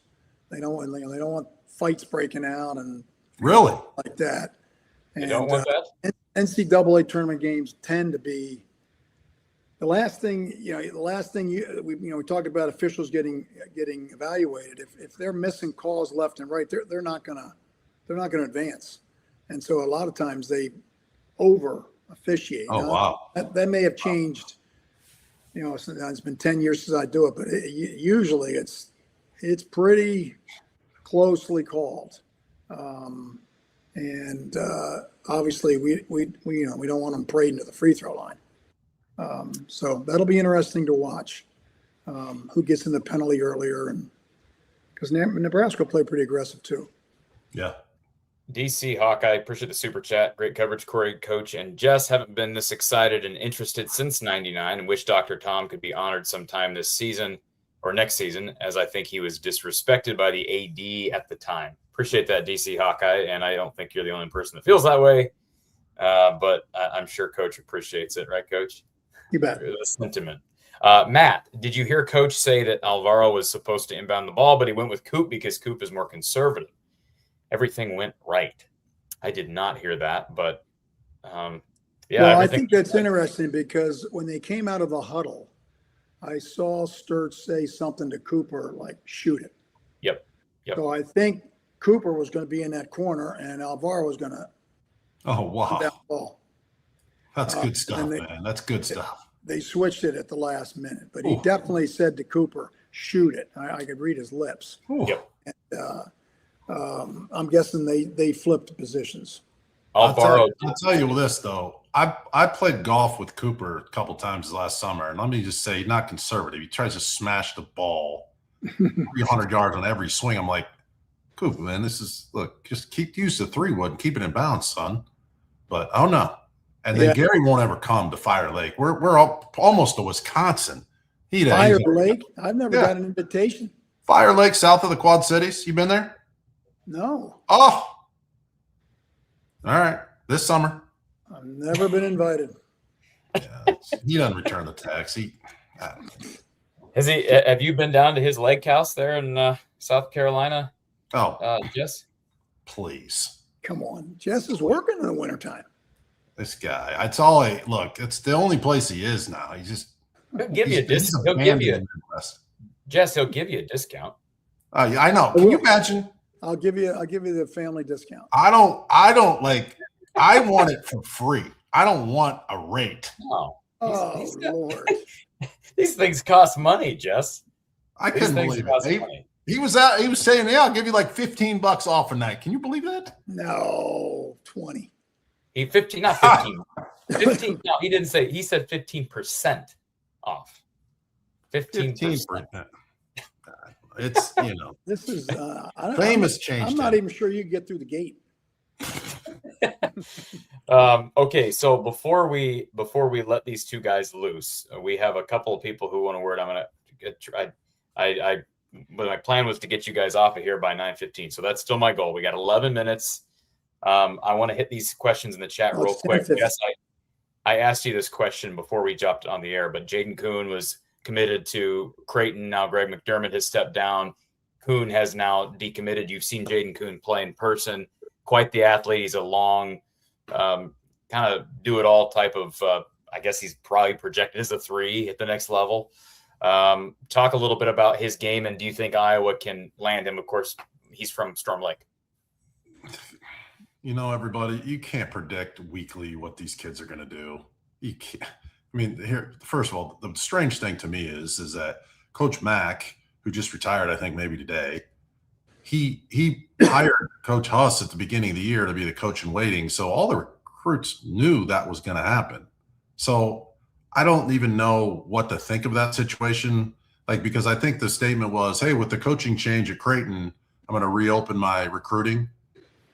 That was what's going to happen anyway when you sign there, right? So, and maybe I'm confused on that. Great player. The game I called at the state tournament, he had 38 and 18. Physical. He kind of reminded me of Kingsbury a little bit before he hurt his ankle. He was bombing threes. He's very physical. He was dunking on people. He's a nice player. I don't know if Iowa was ever in the mix, but I'm assuming Iowa State, Nebraska, and Iowa will be in there heavily. But I mean, it's 9-month contracts these days. There's no one even that you can count on for any team in the country. That's for sure coming back to any team. Well, I'll tell you what, Creighton doesn't have a very good year, which was shocking. They always play well. Nebraska has a great year. Iowa has a great year. A lot of good options. You know, There you go. I know. Like, is it that simple? And Iowa State had a great year. So you got 3 teams that are better. Right. And you know. I would say Creighton is right there, maybe on top with the money. They got a tremendous amount of NIL as far as what I know, and he wouldn't surprise me if he went back there. But you don't know. I mean, it's crazy, right? You got coaches recruiting kids in the handshake lines. Brian says, have Coach Close or Jess Settles talked to Dr. Tom since the victory? Have you guys talked to Tom? I have not, but I need to give him a call. I talked to him not too long ago, but need to give him another shout. But I'm sure he's thrilled. Yeah, that's got to feel special to him as well. I mean, it's like we talked about, Gary. It's one record you eventually want to get rid of, so you want to shed that as a Hawkeye. No doubt.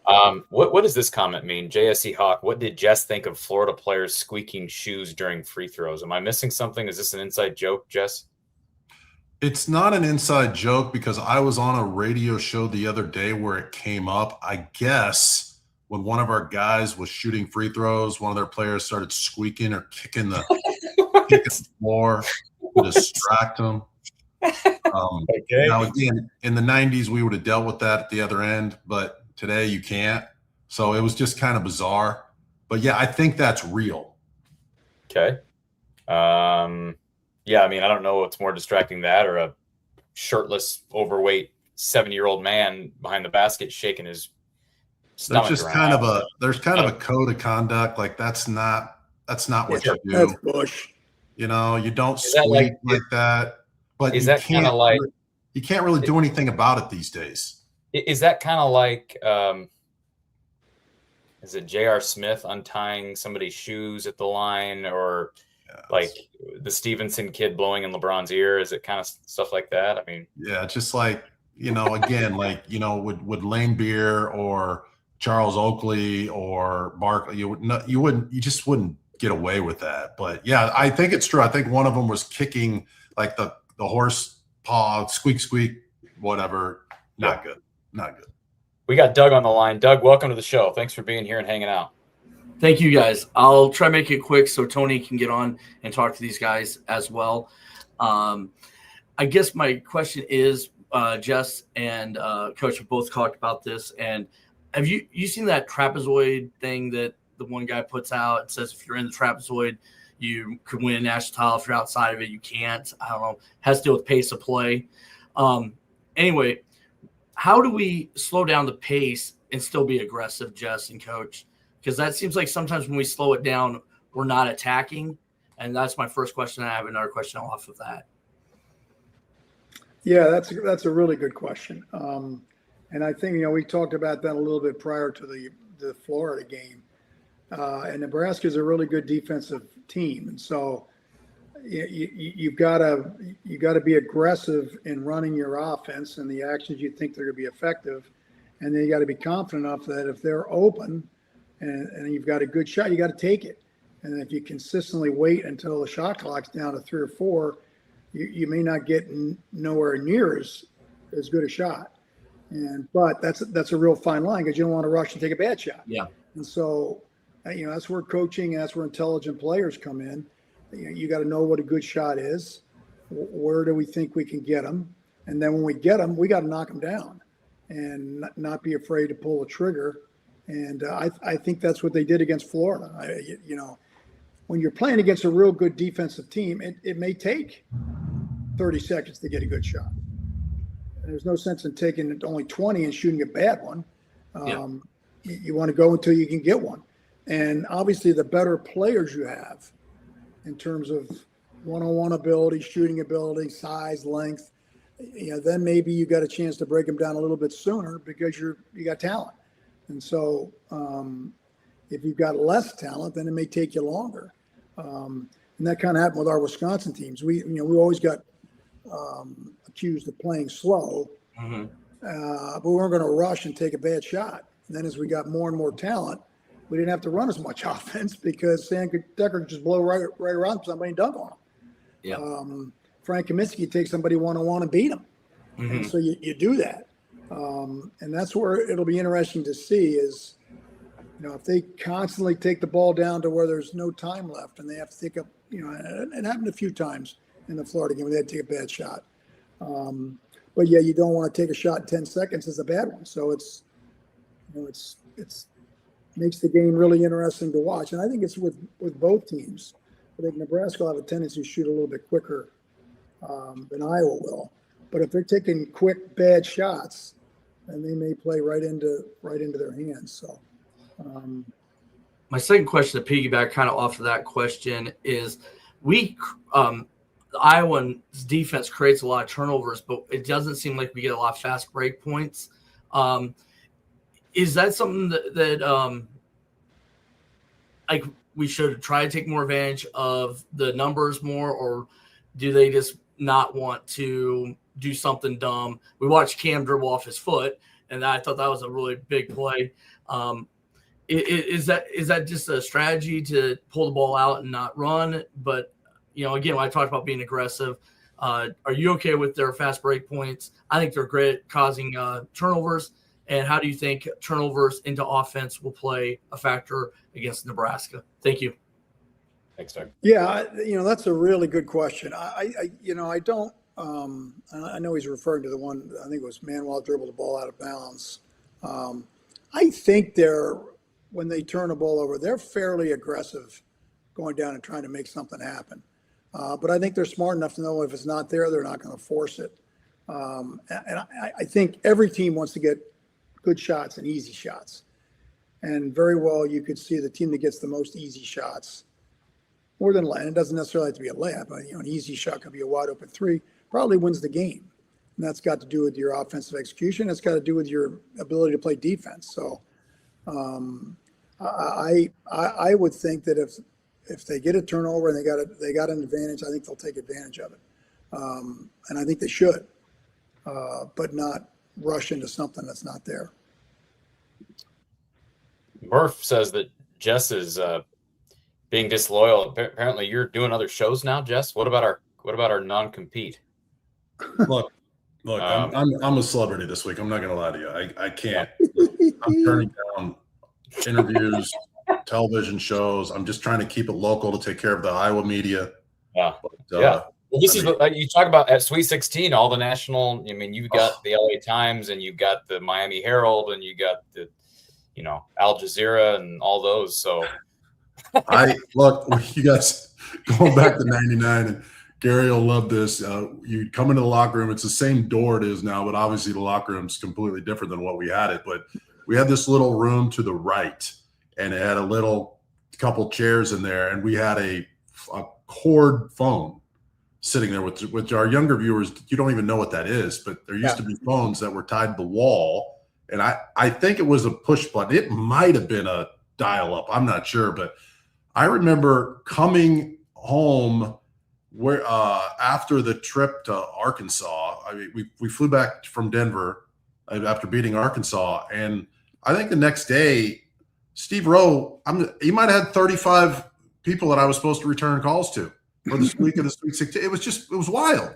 So I'm sitting there in that little room, guys coming in and out and interrupting you. It was just it was a more antiquated system, but you made 4 or 5 requests the week before, and you get 40 the next week. And they were from I think some of them were in Europe.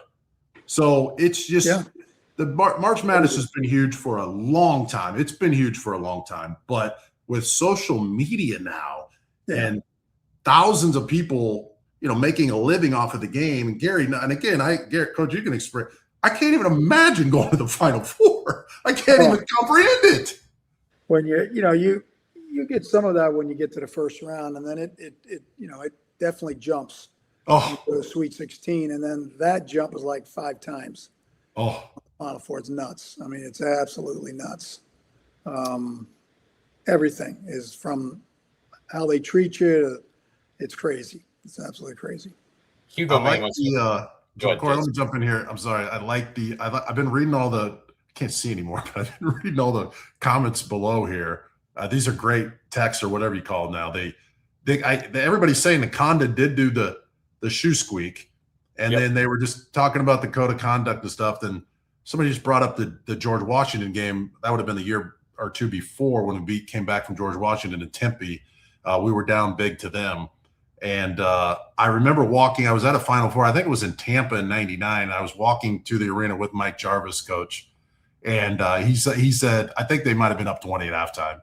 And he said, I kept telling my guys, like, these are the Hawkeyes, you guys. You this is nowhere near. They come back on everybody. And he goes, I could not get through to them. That they came out and jacked shots, and we got back into the game. And there were 2 games in my career, that one and the Kansas game at Kansas, where in the game I knew we were beat. You just know you're beat, and then you just like Coach Ghost and Tom Davis. They're like always play your heart out, fight, and we won both of them. So those were just kind of the little life lessons that you learn in college that I knew we were beat, but let's just leave it on the line. So it was kind of cool to see that text right there. That was a heck of a comeback. That was a hell of a comeback. That was fun. Adam with the comment here, original sin, the reason for Iowa basketball's journey through mediocrity was not letting Dr. Tom retire on his own terms. We made things right by hiring Ben. And Joseph adds, holy smokes, getting off work, seeing 3 legends. Oh my goodness. Who's the 3rd legend? Must be referring to Ryan. Love it. Also, when we're getting the John Deere sponsor, when are we getting the John Deere sponsorship patches on our jerseys? Louis says, Alvaro asked for the ball to make that shot. He did say that in the press conference, that he interjected and said, I want the ball. And, we'll never know for sure. You can want it, but you got to make it. Yeah, and he made it. This comment from Mr. McCrobb. If Dylan Raiola transferred to Iowa, don't you think Nebraska would boo him? In my mind, Price going to Nebraska is in the same vein. Yeah, I would have no issue with Nebraska fans booing. I think it's great for the sport that Iowa fans boo Price. I don't think you go beyond that, but I think you transfer to a rival school, you boo the crap out of the kid. That's just sorry. That's just how I talk about gamesmanship. The Narrow Way says, I hope Ben stays. Yeah, there's rumors flying. The North Carolina job's open. The Kansas job is open. Creighton's filled their vacancy, but there's some job's open. He quit today. Well, that's okay. He has come out and said that's not true, but there are major reports today. You've seen this, Jess. I'm not trying to report fake news. There were major outlets that outlets, and then he came out and said, I haven't decided yet. But it's in play. It's in play. Where there's smoke, there's fire. It sounds like he's stepping down. So we'll see. But I would be shocked if Ben left. I mean, shocked beyond belief. You guys may say you guys aren't reacting, Gary. I wouldn't be shocked. I wouldn't be. You wouldn't be shocked if Ben McCollum left after 1 year at Iowa? Not at all. Gary? No. You wouldn't be shocked? Surprised, but I wouldn't be shocked. No. Okay. Well. All right. Well, you got, and I know this, he's a perfect fit for Iowa in every way, shape, or form. Perfect fit. But there's some jobs out there that'll make his job a lot easier. Yep. I understand. And you got a chance to win a national championship every year. And trust me, everybody's giddy about this, and I get it. They should be. It is hard to do. What they're doing right now is hard. I mean, it's hard. I mean, they haven't done it in 26 years. That's how hard it is. And to get to the Final Four is even harder. And so if you can go to a place where it's a little bit easier and they offer you 4 times the money, you know, Hey, Prisoner's Dilemma says, well, I Ben, wouldn't be shocked. I would be a little surprised. Ben is building a house. He's from Iowa, born and bred. No way Ben leaves. I don't think he leaves either, but I wouldn't be shocked. Okay. Right. Do you think he leaves, Jess? No. Okay. All right. No, that I'll go change I my wouldn't short. be shocked if he did. No. Yeah. I'm gonna, as soon as we get off here, I'll change my shorts and I'll get to bed okay tonight. And then T Hink says, Corey, have you ran into Nebraska fans? I just got down here, so no, but I'll be obviously there in downtown tomorrow morning. 2 class gentlemen on the show tonight. Absolutely right. It's nice talking about myself and Corey. And no, he's talking about the 2 people who were here on time, Gary. T Hink says, Coach, what are your thoughts on the challenge rule? If a coach gets both right, should they lose the challenge the rest of the game? I don't like that. I don't either. And Hugo Main sent that elbow from Chen. Yeah, I don't have time to put it up here, but yeah, there was an elbow from Chen Lu that I think connected on Tavion. So I thought it was Condon, but it was Chen Lu. So there were quite a few of those plays. I just thought they were missed. But okay, we have got Tony. Let me say one other thing. They got Tony's just going to have to be quiet. Yeah, here, Tony. They've mentioned Coach Davis a few times, and Jess will remember this. The entire last year, and when we talk about '99, the entire year in '99, Coach Davis never said one thing about him not coming back in terms of not getting a fair shake or why did they do it or woe was me. Never, not one time to the team or to us in a coaches meeting. You know why? You know, never. The only thing he ever brought up was this is our last year and we're going to make it the best possible year we can make it. We get to the Sweet 16 and a reporter asked him, the only time he ever said anything about it, a reporter asked him, has anybody from the administration called and congratulate you about getting to the Sweet 16 and beating Arkansas? And that was the only time he ever said anything. He said, no. And that's all he said. And then moved on to the next question. And you would not believe how many sets of flowers he got delivered to his hotel room within about a couple of hours. I mean, they were running down that hallway, bringing stuff so fast. But that's the classy guy the way he was. It wasn't about him. Never was. It was all about the team and all about Iowa. And he could have been so defensive and pissed off. And we weren't going to go there. Probably the biggest reason why is it wasn't going to help us have the best year we possibly could have. And I think there is some validity to knowing it was our last year that things went like they did. I think we had one of our best coaching years because that's all we were doing. What can we do to get this team better? How can we win? And that was it. We didn't have to worry about anything else. And then when it was over, it was over. I mean, our offices were, by the time we got into the NCAA tournament, our offices were totally clear. We were done because we knew once we lost, we're out of there. And so we had moved out other than just showing up to practice. And I think it was one of the reasons why we had as successful year as we did, because we beat 2 good teams. And we gave Connecticut a big time run for their money. And we had some shots late that if they had gone in, it might have gotten really interesting against a team that was really, really good. Went on to win the national championship. So how lucky were we, Jess, to play and coach with a guy like that?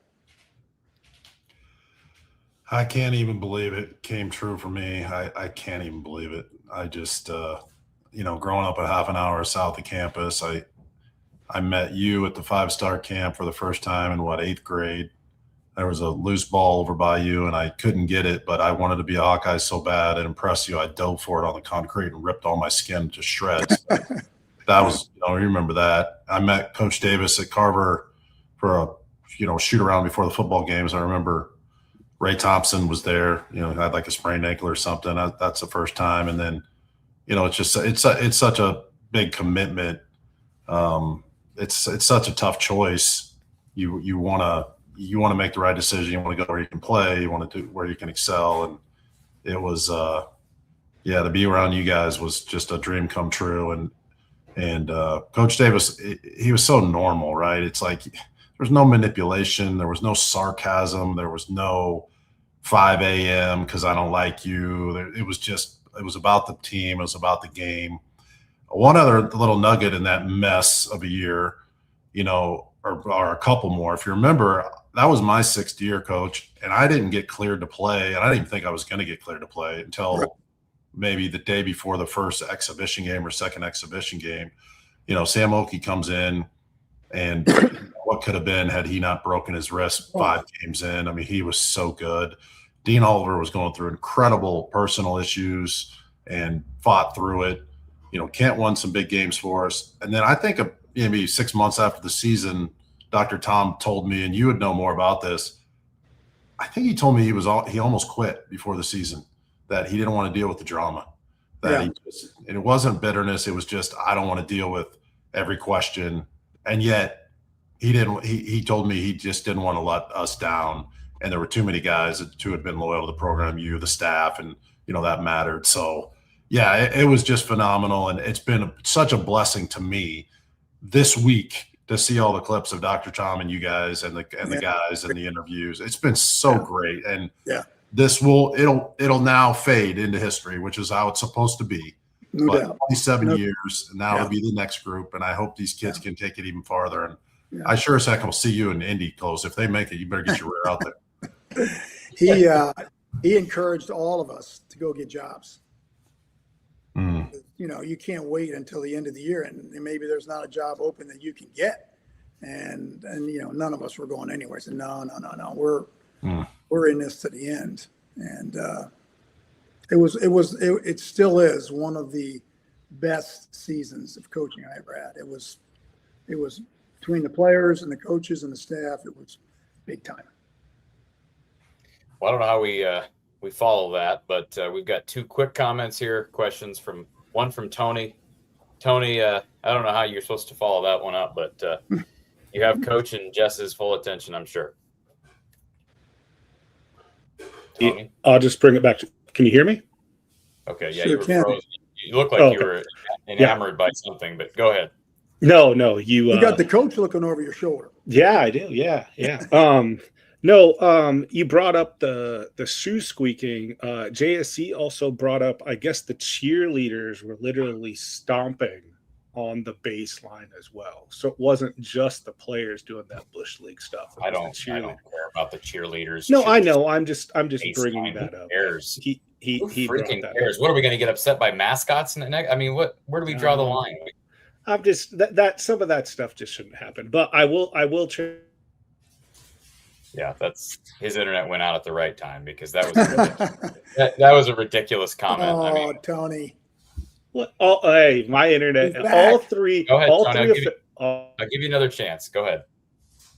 You got the same internet that Jess has got. All 3 officials. Florida game moved on. They are in the Sweet 16. All 3 officials that did the Florida Iowa game did move on to the Sweet 16. Did they really? Yep, all 3 of them. And Grover, who did the first game, the Clemson Iowa game, moved on. The other 2 did not. So 4 of the 6 who did our games moved on. And just to get geeky about that, 34 of the top 40 in Ken Palm moved on because Ken Palm rates officials as well. Okay. So, okay, I didn't realize. I look into this stuff way too much. Yeah. All right, Tony, I'm gonna boot you out because I gotta wrap up with Jess and Gary, and his internet froze again. So again, What the heck does Ken Palm do? He does all that. He must have a staff of thousands. He's going to rate the officials. You have no idea how he pulls all that off. Kyle, you got the last word with. There's Kyle, fresh off the golf course. Yeah, for a long day of teaching. About 7 hours of lessons today.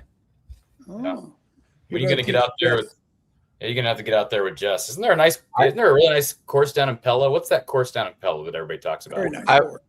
I was gonna say to Jess, I'll go down to Fire Lake. That's I'll take him up on that. maybe get I'll get the two of you in a best ball against me. How about that? We've got Matt Jennings we're going to need some strokes. Matt Jennings and John Tug. You know those guys down here at Boss? Yes, yeah. They do a phenomenal job. So they've changed everything around down here. That's a great course. Jennings is great. Well, if Finkbine closed for the year, Kyle, you're going to have to look for other places anyways. So, Yep. What do you got for Coach or I got a Jess? great story about Finkbine with Bruce Pearl. Okay. Bruce, this is the honest to gosh truth. I was playing with him, and what hole is it? Is it like 12 or 13, the par 3? 13. Put his first one in the water. Put his second one, third shot, in the hole. You know that like 4 years ago, Jordan Bohannon had a hole-in-one there on Instagram Live. Did he really? Yeah, Jordan Bohannon live streamed himself making a hole-in-one. You know what's funny about that hole, and Kyle, you know this. I once shot 4 feet from the hole on that against you. Mm-hmm. It was my best shot of the day, and then I 3-putted. Jess, well, you know how they. I'll tell you another story. I'm playing. What's the par 5? Like 15, maybe. Yep, 15. I'm playing with Rick Moss, who was on our staff, and we were. It was pretty competitive, and he actually drove the green or got to the green in 2 on a par 5, and he 4-putted for a 6, threw his putter up into the trees, and it did not come down. They're still looking for it. I tell you, there's some people with that renovation that are very happy to see 14, 15, and 16 green go. We when COVID hit, I played in they put on a little collegiate event for all the college golfers that didn't have seasons that year. So I ended up playing with I played with an Illinois guy and an Iowa guy, but there was like 100 guys in the field. Most, maybe 65, 70 of them were D1. And on 15, they put the pin all the way up in that back tier, and they had the greens mowed and rolled. And I watched a kid do exactly what you're saying, Coach. Hit it all the way up. I mean, he couldn't have had more than about 6 feet for eagle, and he lipped it out on the high side, and it lipped out, and it went all the way down that hill to about 45 feet, and he ended up making double. Just a lot of people are happy. I was on 13. Is that the island hole 13? Yes, yeah. It's the last time I was on that, well, not the last time, but 10 years ago, Dr. Tom and we were playing, and he hit a hole-in-one. Wow. Yeah. I've seen an ace on that hole too. It must be. Well, that was the one, right, where he told you not to say anything? Yeah, he said, whatever you do, don't tell anybody about this. What, he didn't want to buy drinks or what? I said, look, I'm not playing for you anymore. I'll tell whoever I want. I can't keep that a secret. And then he was like, okay. What do you say, Corey? Golf show the rest of the way? Yeah, there you go. I'm sure Gary would be up for it. Gary, you're back on the course, right? You're powered through your injuries. Not yet, but I'm getting close. Hitting, swinging a little bit. But I'm still rehabbing. This is the last question that I'm letting you guys go. Rex says, do you remember if Street was tasked with guarding Terrence Rancher in the 92 tournament, Coach? Good gosh. How the heck do they expect me to remember that? 34 years ago. What club did you hit on 15 in 1997? Who did Rancher play for? I remember that guy. Was that Texas? Is that Texas? Yeah. I think it was Texas. But I don't remember playing Texas in 92. You played Texas in the tournament? 92, we lost to Duke. Yeah, we lost to Duke. 2 years in a row, we got Duke when they won the freaking national championship. One time we got them in Charlotte, for gosh sakes. It was Texas, but if he was any good, he probably guarded him. Yeah. Well, folks, this is going to be a ridiculous day tomorrow. Iowa men's basketball back in the Sweet 16 for the first time in 27 years. And TBS and True TV are going to televise it. You got Stan Van Gundy on the call. You got Kevin Harlan on the call. That part just adds another layer of awesome, doesn't it? Having Kevin Harlan on the call. Who's the other guy? There's one more that's a big name. Kevin Harlan is Sam Decker's father-in-law. Really? Wow. That's very neat. Cool. He's one of the best to ever do it as well. So he's so good. And I love me some Stan Van Gundy. I mean, I'm going to be at the game, but I love Stan Van Gundy. You remember the look he had on his face when Furman hit that shot over Virginia? Do you remember that? Yes. Everybody on social media was like, Stan Van Gundy just lost his house on Furman. Had to have money on Virginia. He's a good man. Yes, absolutely. You remember Stan Van Gundy when we were watching Sam Oakey? You and Kingsbury came up. He turned white as a sheet when we walked in. So it's a summer game, I think, and where was it? In Dubuque. It was in Dubuque. So I'm up there watching Oakey play a summer league game, and Jess will vouch.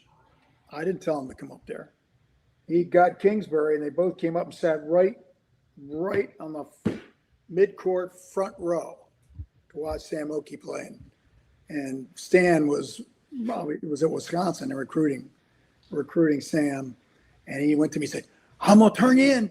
I'm going to turn you in. I know you called him. I know you're cheating. I said, Stan, I didn't call him. Come on, man. So, Dean Smith was there that day. Oh, yeah. Yeah. Yeah, it was. Robbie Hummel's the other guy. Robbie Hummel, yes. Yeah. He's the other one. So Robbie's doing a good job. He's at the top of the industry, it feels like right now. That was a good player. He was a good player. Whoa. He sure was. Jess, Gary, we appreciate your time as always, guys. We'll hope to talk to you, Gary, tomorrow. Jess, you're always welcome to call into the post-game show. Funny. Open right? But man, let's just hope we're talking about more history being made. So regardless, though, historical and great to be able to recap it with you too. So you guys have a great night. We'll hopefully talk to you tomorrow. All right. Go Hawks. Go Hawks. All right, Kyle. Well, you have your work cut out for you for the last hour. Me and bad Wi-Fi Tony. You and this guy are you guys are gonna break down Ken Palm. You're gonna talk about WOB. You're gonna talk about officials advancing. Yeah. Tony, what are the and to throw random facts out there, Terrence Rencher is now an assistant coach at Texas A&M Corpus Christi. Okay, that's a random fact. That's really, really important for tomorrow night's game. Corey. Well, no, the guy asked about Terrence Rencher in 1992. I just wanted to give a where in the world's Terrence Rencher. Kyle, I'm gonna let you see this show out. You and I will talk here very soon, and I'm entrusting this mighty operation to you over the next hour with the guy to your right, along with Coach McCollum in the background. Yeah, absolutely. I wish we had him here, but time for me to go. I'm going out and hitting the town up. Corey's checking out the Houston party scene tonight. He needs to go find one of those rocking chairs and rock himself to sleep. Yeah, Charlotte.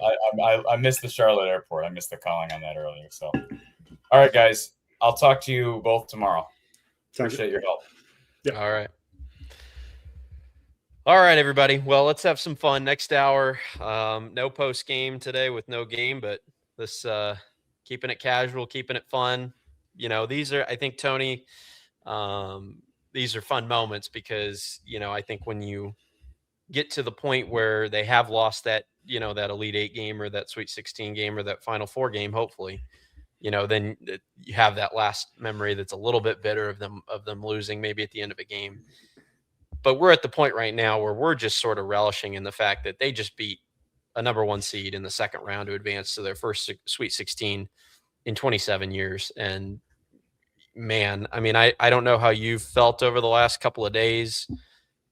It's been a whirlwind between that and obviously what happened with the women, unfortunately, with them, you know, bowing out of the NCAA tournament. But man, just an incredible whirlwind, an incredible amount of fun to just be a part of this for the first time in my life, as I've told you. So as we move on here, we're going to relish this. We're going to have some fun. We're going to break it down from 15 different angles, I'm sure. if you do want to call in and talk to us, even though Coach Close and Jess are gone and Corey, please do. The StreamYard link is in the description for those that would like to do that. I'm going to pop it in the chat here as we progress forward.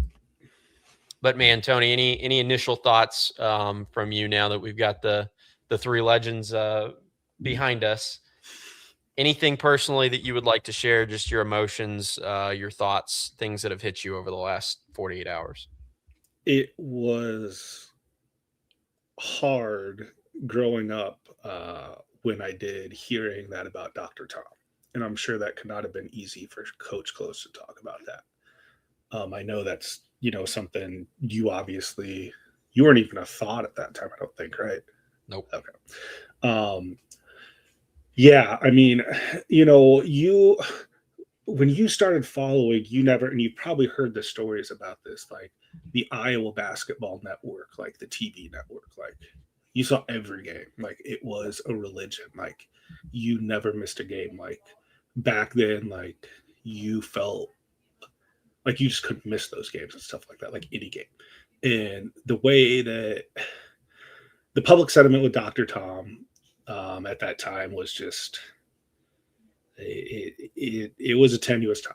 And now hearing the inside baseball of that, when you grew up with that, man, like to hear how close he was to not doing it, like to say, I wouldn't blame him. I don't think anyone would have blamed him if Dr. Tom said, you know what, why would I do this? You know what I mean? Like that to me was tough to listen to. I'm sure it would be tantamount to something similar to that happening to Kirk and how I would process that. I mean, that's probably the level that we're talking here. Like if they said to you, like tomorrow we wake up and Beth Guess announces this is Kirk's last year. Like, man, how could he? Yeah. That's all you've known. And all the stuff that Kirk's been through, but like Dr. Tom, especially the Chris Street stuff. I mean, you've heard the stories. That was just horrific. Yeah. But let's get something happier. I was moving on to play Nebraska and a game. It looks like, have you followed the betting markets much? I think it's still around 1.5, 2.5. Yeah, it opened at 2.5, got bet down to 1.5. That's where I saw it last today. Yeah. So it's essentially a pick 'em. Yeah, it's as close as you'll get. I don't think the crowd is going to be as huge of an edge as some people are making it out to be. I mean, I agree. Illinois and Houston, Illinois fans travel. That. I mean, they traveled to Carver, by the way. Were you at that game? No, but I saw the pictures. I was away from the state. Are you talking about the one where it was like 5 or 6 years ago where the Crush just like basically they did that one, but I was at the Illinois game this year and they were at times louder than the Iowa fans. I remember hearing that on TV. Yeah, that's right. Because that was a Saturday game. Yeah, I couldn't make it to that one. That was wasn't that like an 11 a.m. tip or something like that? Yeah, it was an early tip, 11 o'clock tip. Yep. Yeah, part of that was they went on a pretty big run in the middle of that game and really shut the crowd out of it. But they were really loud, and there's probably 2,000 or 3,000 of them there too, which is like, man, but credit to them. Yeah, I mean, I completely agree with that sentiment. I mean, I've seen stuff on social media this week that's saying stuff about how Nebraska is going to dominate the crowd. Number one, I really don't care if they do. I don't think this team cares if they do. No. They just played Florida in Florida. Yeah. Nobody cares at this point. I mean, I'm sorry. No offense to the Nebraska fans, but offense, obviously. You're not going to compare to the Breslin Center or Mackey. No. Or what? I mean, we've in Houston, especially. I mean, like, going to play Nebraska and Lincoln doesn't compare to those places. Like, you think that it's gonna? Yeah, I don't think it's a factor. I think obviously Illinois gets a rough draw with Houston, literally playing 2 miles from their campus. I mean, that's unbelievable. That's a rough draw, and they knew that was a likely possibility whenever they wrote up this bracket, but. And I'll just say this on a personal level too. I have, as people know, I went to school, played college golf in Illinois. I have a lot of friends that are Illini fans and they're great guys. And I texted one of my really good friends that I played collegiate golf with and said when the bracket came out jokingly, Iowa, Illinois, Elite Eight. Man, if that happens, if they go through Clemson, and then they go through Florida, Nebraska, and then they face Illinois in that Elite Eight. That would just be unbelievable, both for the conference and for Iowa personally. And in that case, I have kind of mentioned this to Corey, but I would consider, if that happened, I would consider flying down for that. But we'll cross that bridge when we get there. You know, I again, there's so many ways that we can. Do you want to know? Do you want to know what would make it even more legacy? What? Just add one step to that. Iowa beats Nebraska. Iowa beats Illinois. You know who they could? Michigan State. Yep. Michigan. I mean, that is a legit path that we're talking our next. Like, that's not out of the realm of possibility, right? If they win, if Iowa keeps winning, Michigan State winning out of that region would not shock me. I took them over UConn. Yeah, and I mean, would it shock you if they beat either Duke or St. John's? Nope. And I don't think it'd shock anybody if Michigan's the national title game. Yeah. could you they go through what's that? So they go through the 1 seed, and then they go through Florida, and then they go Nebraska, Illinois. So they would go through 4 Big Ten teams in a row. Yeah. That's unbelievable. I mean, the fact that the conference has 6 teams in it to begin with is just fantastic. But yeah. But yeah, for that to become the potential path is just ridiculous.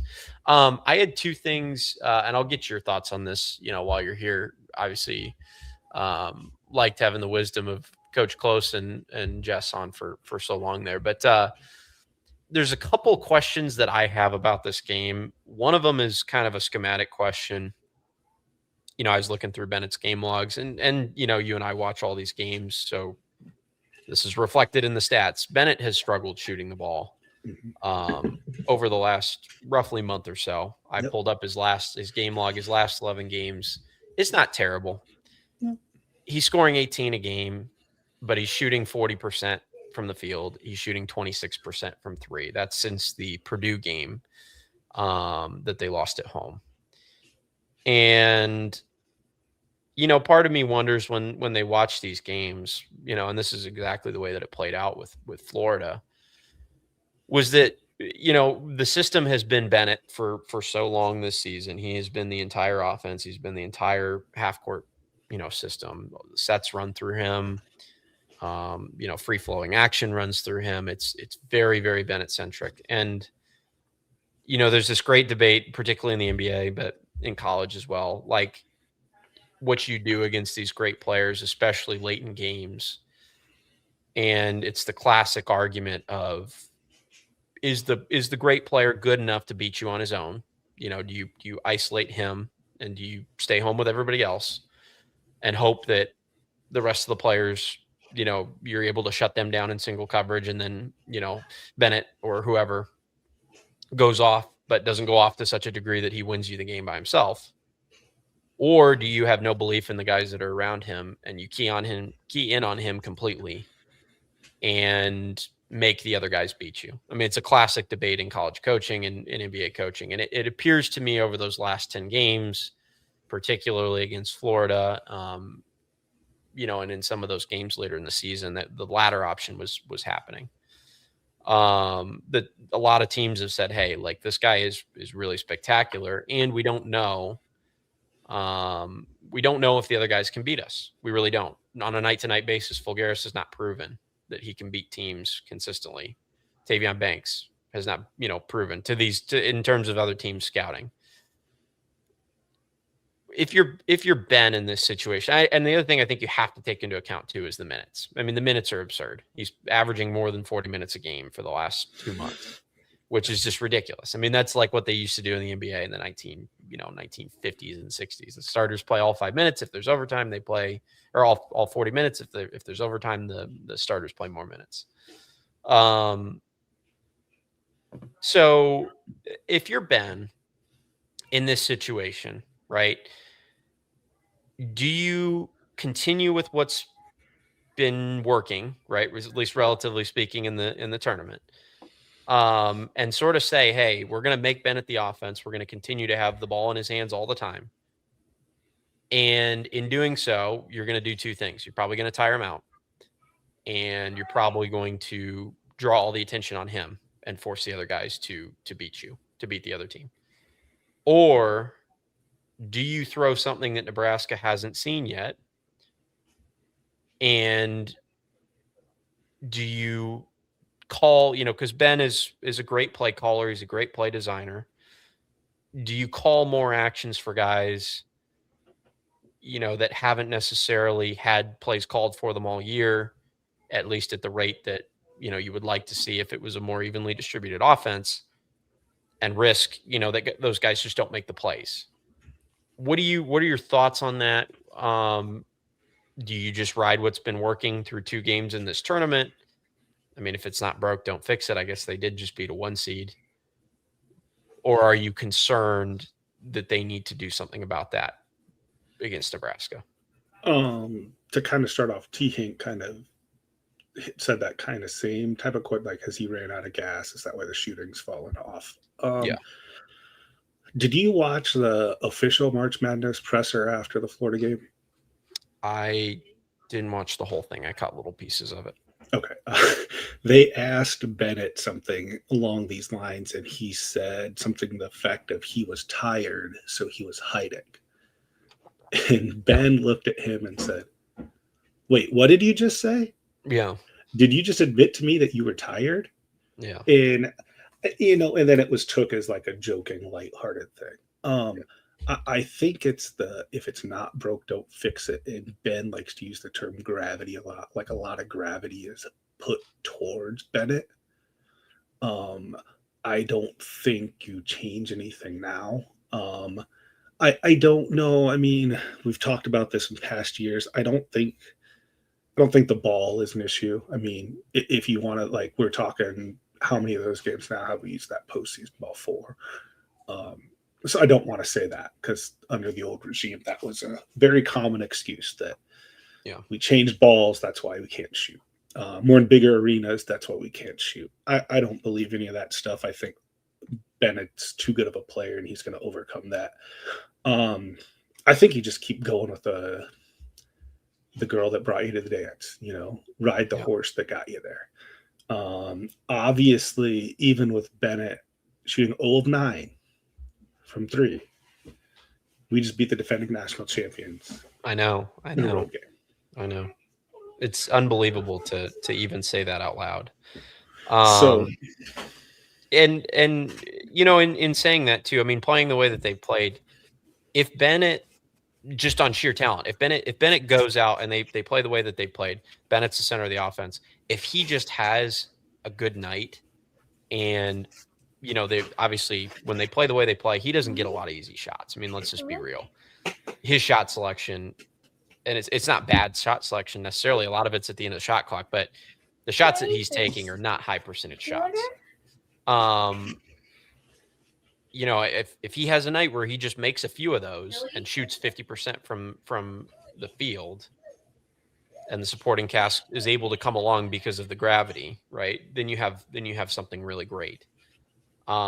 It's just difficult. I mean, I just cannot, and maybe I'll be proven wrong on Thursday. I just cannot imagine that he's going to go 0 for 9 or 1 for 8 or whatever from 3, and he's going to shoot 30% from the field in back-to-back NCAA tournament games in the second and third round, and think that they're going to advance again.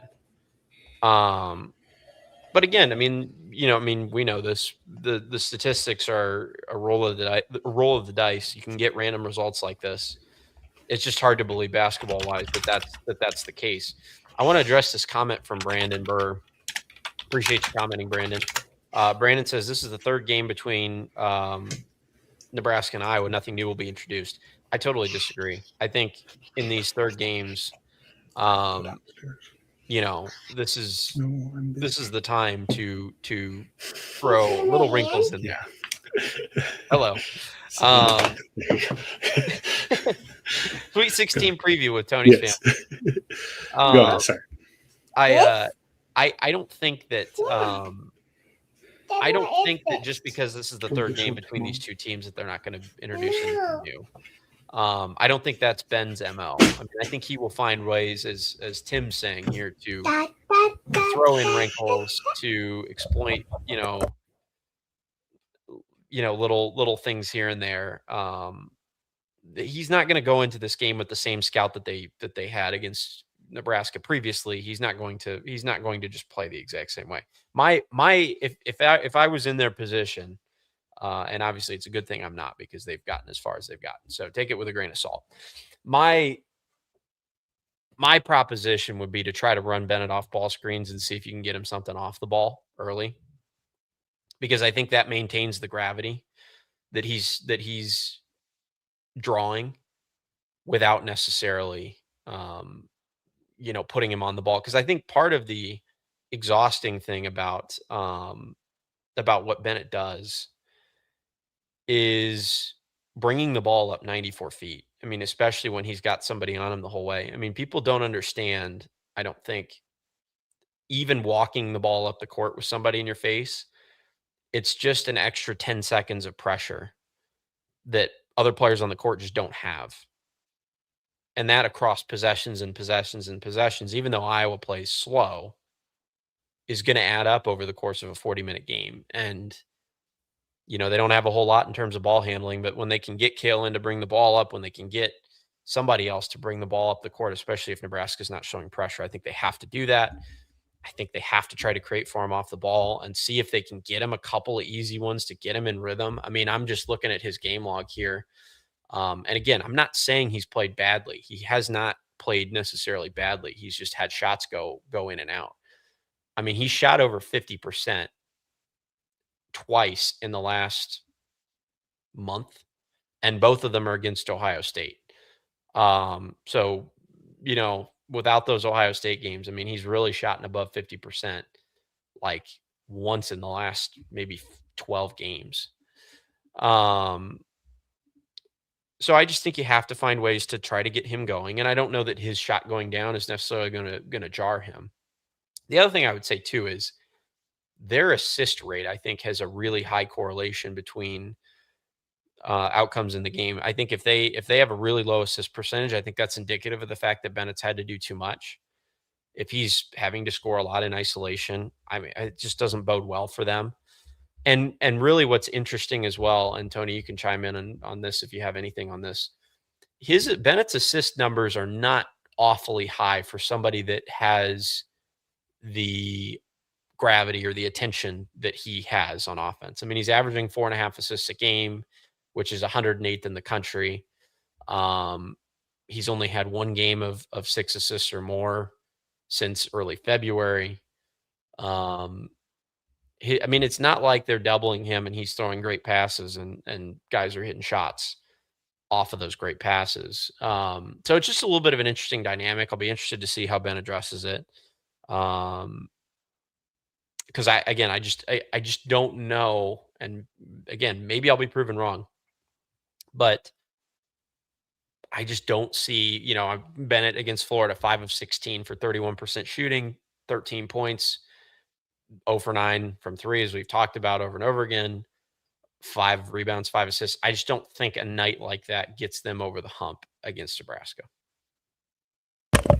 So Ken Palm, his offensive rating, I'm guessing 100 is average, or is 100? How does that work? I don't know. I follow Ken Palm a lot, but where do you use that number? It's points scored per 100 possessions. So if their offensive rating is 104, no, I'm talking about like for the actual player, not the team. Like Bennett's for the player. Yeah. I think it may just be when he's on the court. I don't know. That could just be when he's on the court. Because, I mean, his offensive rating for the last however many games, 104, 113, 116, 104, which is still right around, I mean, he's had some extraordinary games, but it's still not that far off. It seems like lately his assists have gone a little up when he's not shooting. Like he had 8 in that Maryland game. He had 5 in the Florida game. He had 4 in the Ohio State game. So, like, I mean, especially in that Maryland game, I mean, if we look at it, the Maryland and Florida game, just 2 that stick out to me. In the Maryland and Florida game, Bennett went 2 of 18 combined from 3. Yeah. But in those 2 games, he had 8 and 5 assists. Yeah. So even though we look at him and he's the focal point of the offense, he's still not chucking, so to speak.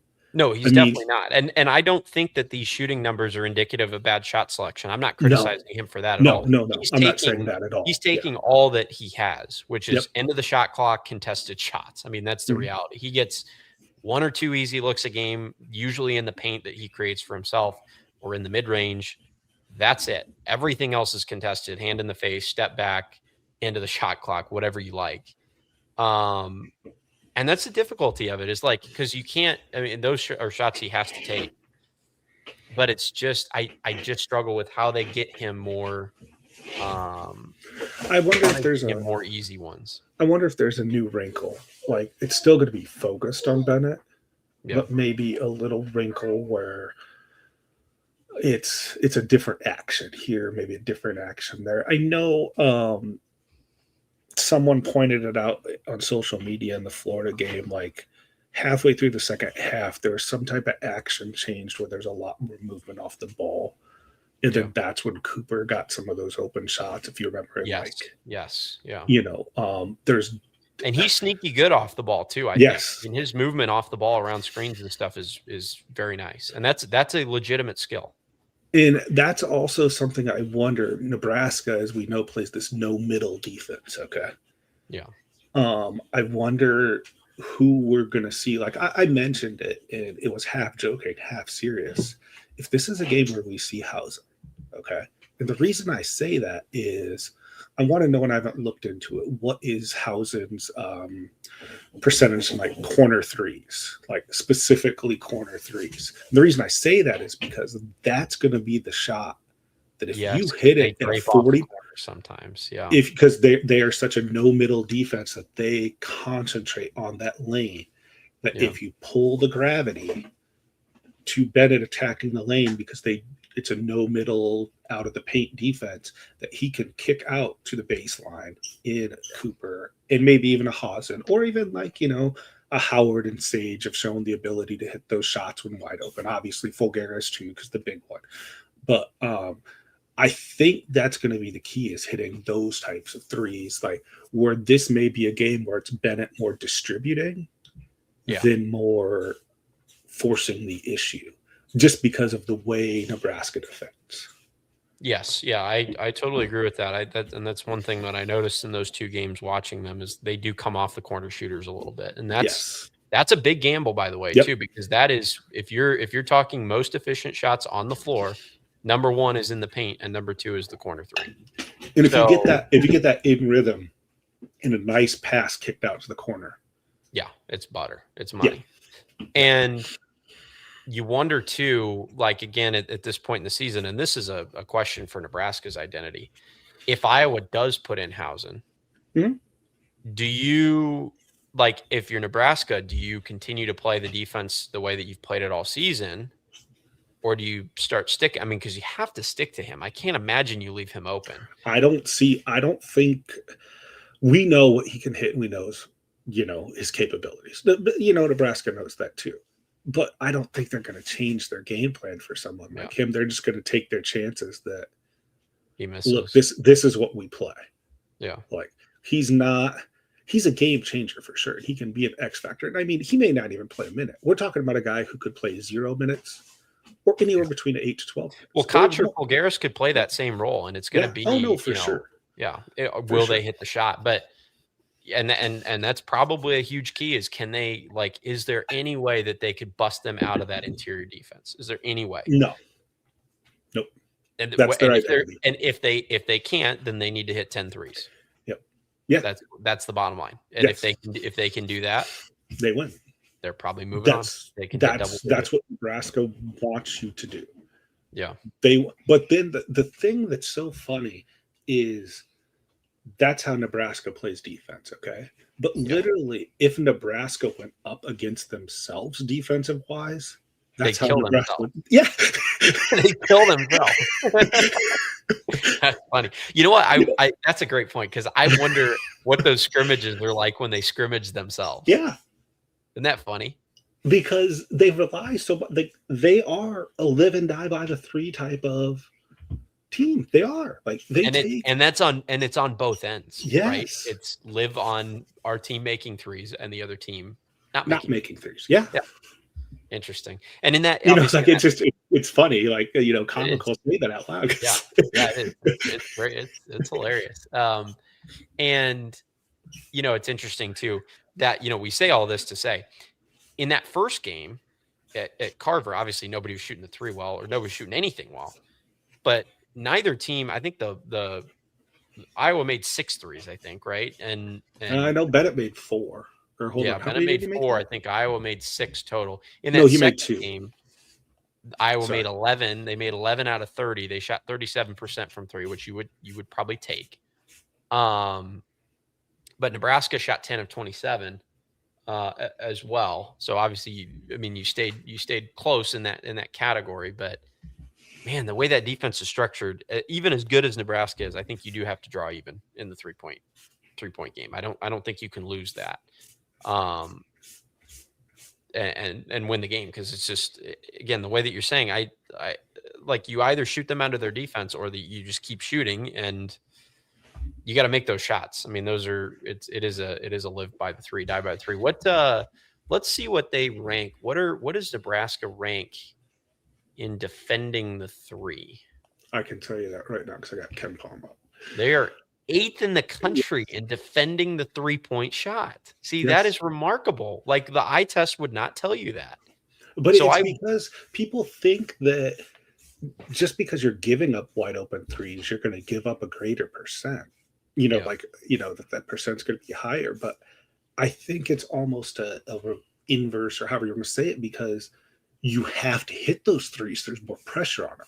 Where if you just play a team that plays straight up, like Iowa, for example, Iowa isn't they're not forcing you out of the lane and forcing you to hit threes. They're just going to play straight up man to man and put as much pressure on you, whether you're 2 feet from the basket or whether you're 24 feet from the basket. Yeah, it's very uniform.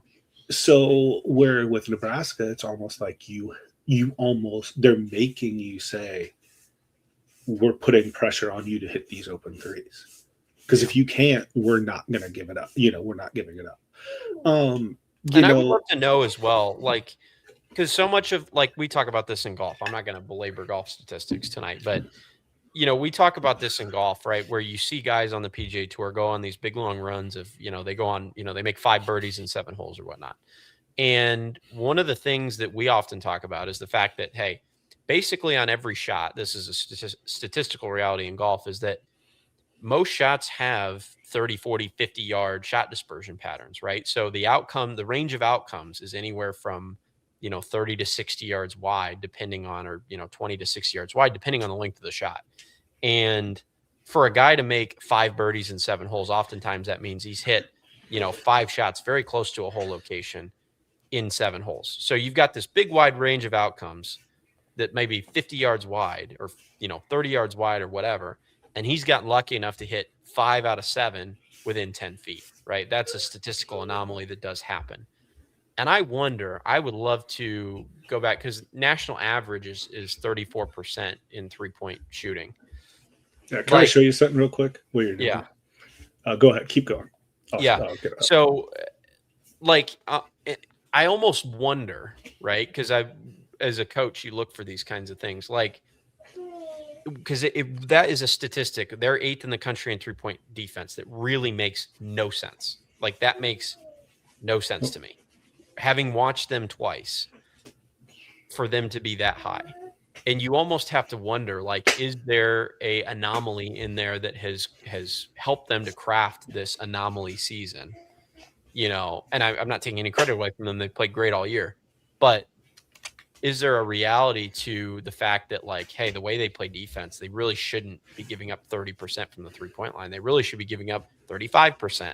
And how many games does that swing if opponents shoot 35% on average instead of 30%? You know what I'm kind of trying to get at?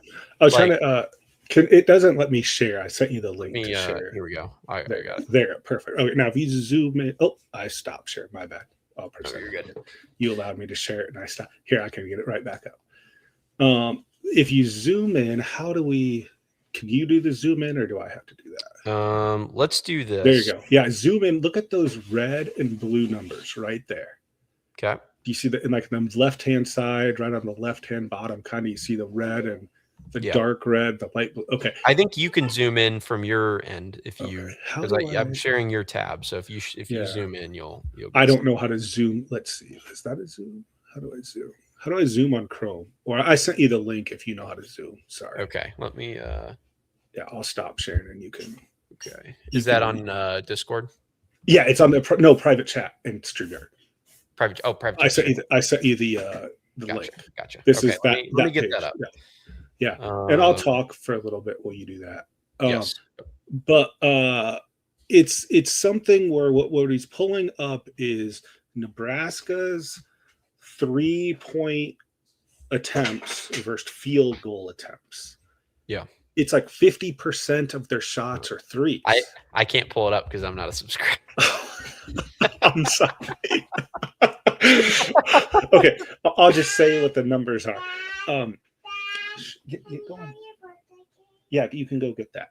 Okay, so 50% of their attempts are 3-pointers of their overall field goal attempts. Yes. On defense, they allow 50%. No, you gotta get going. It's fine. Get going, okay? Please help me with a band-aid. Okay. Mom can do that. She's right. We've had some incredible moments. Yes, on the show over the last week. We've had Corey, other Corey, almost falling asleep. We've got kids on the show. We've got drunk Ryan. We've had everything. So, anyways, so they rank 12th in the nation. That means they take. If you say these are the teams that take the most threes of their field goals attempted, Nebraska at 50% is the 12th highest. Okay. Yeah. On defense, 3-point attempts versus field goal attempts, it's 50.0. Where on offense, it's 50.7. So 50.0, that ranks 361st. So that means they give up the most 3-point attempt. Yeah. Now, the stat right below is assists for field goals made. Because the way Nebraska plays, it's a lot of drive, kick. Yeah. 65.4% of their assists / field goals made ranks for 6th in the nation. Yeah. On defense, it's 60.9, which is 346th in the nation. So it goes back to that comedy thing of it's they like would they're not want to playing, play it's like themselves. they're playing themselves every night. Yeah. That's so interesting because I mean the offensive part's self-evident. I mean, you watch the games and you know exactly what's going on. Yes. But the defensive side of that is it's much more difficult to sort of ascertain because opponents are different every night. We're not watching them every night. We're watching them against Iowa, and in those games, I mean, you gotta admit, right? Like looking at the box score, and I've got the box score for the second game up. Iowa took 56 shots and 30 of them were from deep. And that is not something that Iowa does. I mean, a lot of these games we're looking back at, at box scores and, they've taken 60 shots and they've taken 15 threes. And we've talked about that throughout the year that, in the modern game, it's not that it's bad, but it's just interesting that in a world where, the Boston Celtics are jacking up, 50 threes in a night, that that Iowa is still only taking 15 threes. But again, I mean, I don't have the first game up in front of me, but it's very interesting. They are almost playing themselves on a nightly basis. Here, I figured out how to zoom it if you let me share that screen. Okay, let's do this. Okay. There we go. And I can zoom in even more. Let's go zoom. Cool. This is pretty good. I can maximize it for people that don't. There we go. Perfect. That'll show right up. So you see the red and the blue, like the left, the right. That's what I was talking about. Like it's the extremes of. I mean, there's 360. I forgot what the number. 365 or 366 or something. Yeah. Like 12 and 6, and then on the flip side on defense, they're 364th and 346th. Yeah. And then you look at point distribution. Look at that. On offense, 3-pointers, 41.2 is their point distribution. That's 13th highest in the nation. Yeah. On defense, they give up 39.7 percent of shots as 3-pointers, which is 5th most in the nation. Yeah. They don't give up twos, and they don't shoot twos. Look, 316th in the nation in 2-point you know, and then Point 15 distribution. point distribution and 15 And obviously that leads to horrible free throw creation too. Exactly. That was the next thing I was going down. Yeah. And then same thing, they don't let you get to the line. You know, because 342nd or yeah, 342nd. You're taking a lot of threes. You're not pushing the ball in the paint. So even though they're a big physical team and they have, you know, guys in the paint that are stacking the paint, you're still not getting a lot of free throws. That's very, very interesting. And I would assume if we would look at that Iowa would be the complete opposite. That Iowa would be, you know, 55% 2-pointers and 25% 3-pointers or something. I don't know exactly what the numbers would be. I'm not familiar. If you have those, Tony, you can pull those up. But yeah, I mean, that's very interesting. And I mean, looking at what I've been looking at too on Bart Torvik, I'm not logged into all the premium analytics tools, but that's the component that stands out as what will decide this game. It's amazing to see that white line through Florida, isn't it? I have to say that at this point in the tournament, to see there's all those teams around Florida that are still in the game here. And you're muted, Tony. No, that was myself. There's Iowa's right there. This is Iowa's numbers right here. Okay, gotcha. For that same stat. Let's see. Just scroll down a little bit there. There you go. So, yep, perfect. So Iowa, 31%, 32% point distribution for 3-pointers. They give up 29. And then 2-pointers, 189, 187. Yeah, this is the exact opposite, basically. I was a little bit lower there in 2-point percentage than I thought they would be, but also better at the free throw line. So yeah, that's basically D1 average in all three, and Nebraska is the extreme. That's and the interesting thing too is for a team that is fairly offensively minded, Nebraska is not a fast team either. And that's something that, you know, with the trapezoid of excellence, I think that was referenced by Doug earlier. Iowa is on the far left side of that trapezoid. And they're not in it. They're way outside of it because of tempo. But Nebraska also is not inside of it, and that's because of the tempo. Nebraska's also, I've got their tempo number in front of me is 227 on Bart Torvik. I don't know what it is on KenPom, but yeah, I mean, so many interesting components to this game, from 3-point shooting to tempo. White line through Florida. Bye. Vanderbilt too.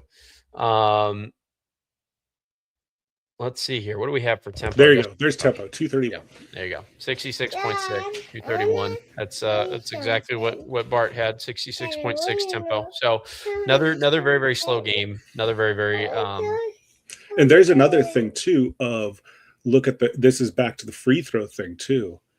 They are 356th in free throws attempted versus field goal attempted. That just means they settle for jump shots. Yeah. And I think that, I mean, all I'll take from that is I think getting to the free throw line, having that ability, really the biggest thing that it does is it gets your players rest if they need rest, and it stops runs. I think a free throw is one of the best ways to stop a run. And another thing too, they're the exact opposite of Florida on the glass, 311th in the nation. They do not attack the glass at all. Yeah, and they don't give up offensive rebounds, but they're not getting them either. Yeah. Another thing that KenPom literally just added is this one I want to show you right here. The average 2-point distance. So that is how far out your two. So they are forcing teams to shoot their 2-pointers at 7.2 feet from the basket, which I know you may think that doesn't see it. That's the sixth long. Yeah, that's a big deal. Yeah. Yes. That's a big deal. Where they take their shots at 5.4. Yeah. Where if we flip to Iowa here, someone said, I don't think we're going to get copyright strike here just because I paid for this subscription. So yeah, I'm not worried about that. Let's see. 2-point distance right here. Iowa shoots 5.2 and they give up 5.9. Yeah. So same type of thing. Iowa likes to get close and they like to force you out. Like, is there independent data for those games for Iowa, Nebraska? On like the 2-point distance, you mean? Yeah. He just started doing it. Let's see here. I can there there's the Nebraska game. If I click this, I think he just does box score. Yeah, he just does box score. Okay, interesting. I'd be interested to know how that played out in the first game, but we will see. Yeah, because this is the first game right here. This is his first game. Yeah. We had a high knees. Jeff Anderson was the official. Oh, just more fun on this show. More fun. All right, everybody. Let's do this. Here it is. Hey, there it is right there. Look, right there, right at the bottom. Oh, there we Average go. 2-point distance. Iowa was 8.3. Okay, so Nebraska won that battle in And round they one. shot 5.2. So they big got time. closer to the rim. Okay, I didn't know if he did that or not. So this is good. Okay, Now I can let's do find the that for second that game. second game. Don't go that far. Here, just go to Ken Palm again. Dad. Yes, Millie. Sorry.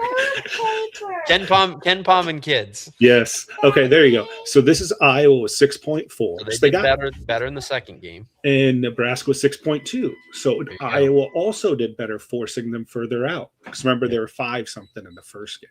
Yes. Yeah.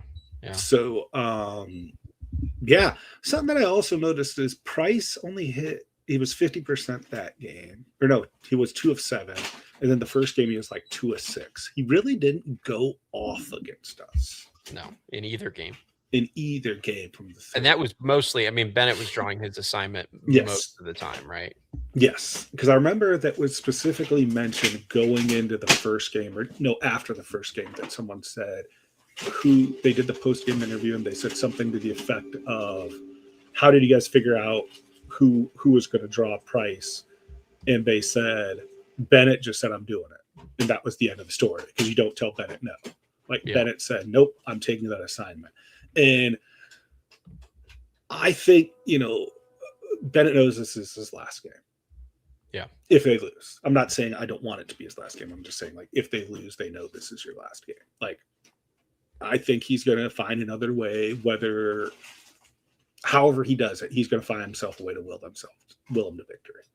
Now, whether that's focusing more on defense, I think the game's going to be a grinder. I think we both know that. And that's fine. Like we joked about like Nebraska playing themselves to be a mirror image. Yeah. And I always said this too before we played Nebraska, that we match up the best with them of the elite Big Ten teams because the way they play, they're not going to out-athlete us. I'm sorry. No. They don't. I could go as far to say we have better athletes than them. Yeah. I don't think that's a stretch to say that we have better athletes than them. I don't think so either. It couldn't draw it better for us, really. And I think Ben is a better coach than Fred. Yeah. I really do. I think where Fred excels is the transfer portal getting kids. He excels more on the other end of it. But I think if you're talking X's and O's, in-game adjustments and stuff like that, I think Ben blows Fred out of the water. I think so too. And I think that, I mean, in a tournament game, that matters more than just a normal game. I mean, obviously, right? Because you think about all these legendary coaches, they're legendary because they went on runs in March. And, there's a lot of those teams that nobody, those Michigan State teams that nobody really gave a chance. And it was because of Tom Izzo that they made those runs. And I do think we're going to look back on this era whenever, however long it lasts of Ben McCollum. And we're going to say a lot that, those teams got a little further than they should have. Mm-hmm. Because they just have an advantage. They just do. In reality, the first game we won was a coin flip. Okay. So we won a coin flip to get to a game where we were probably a 4-1 dog. Yeah. Because it was about 25-ish%, wouldn't you say?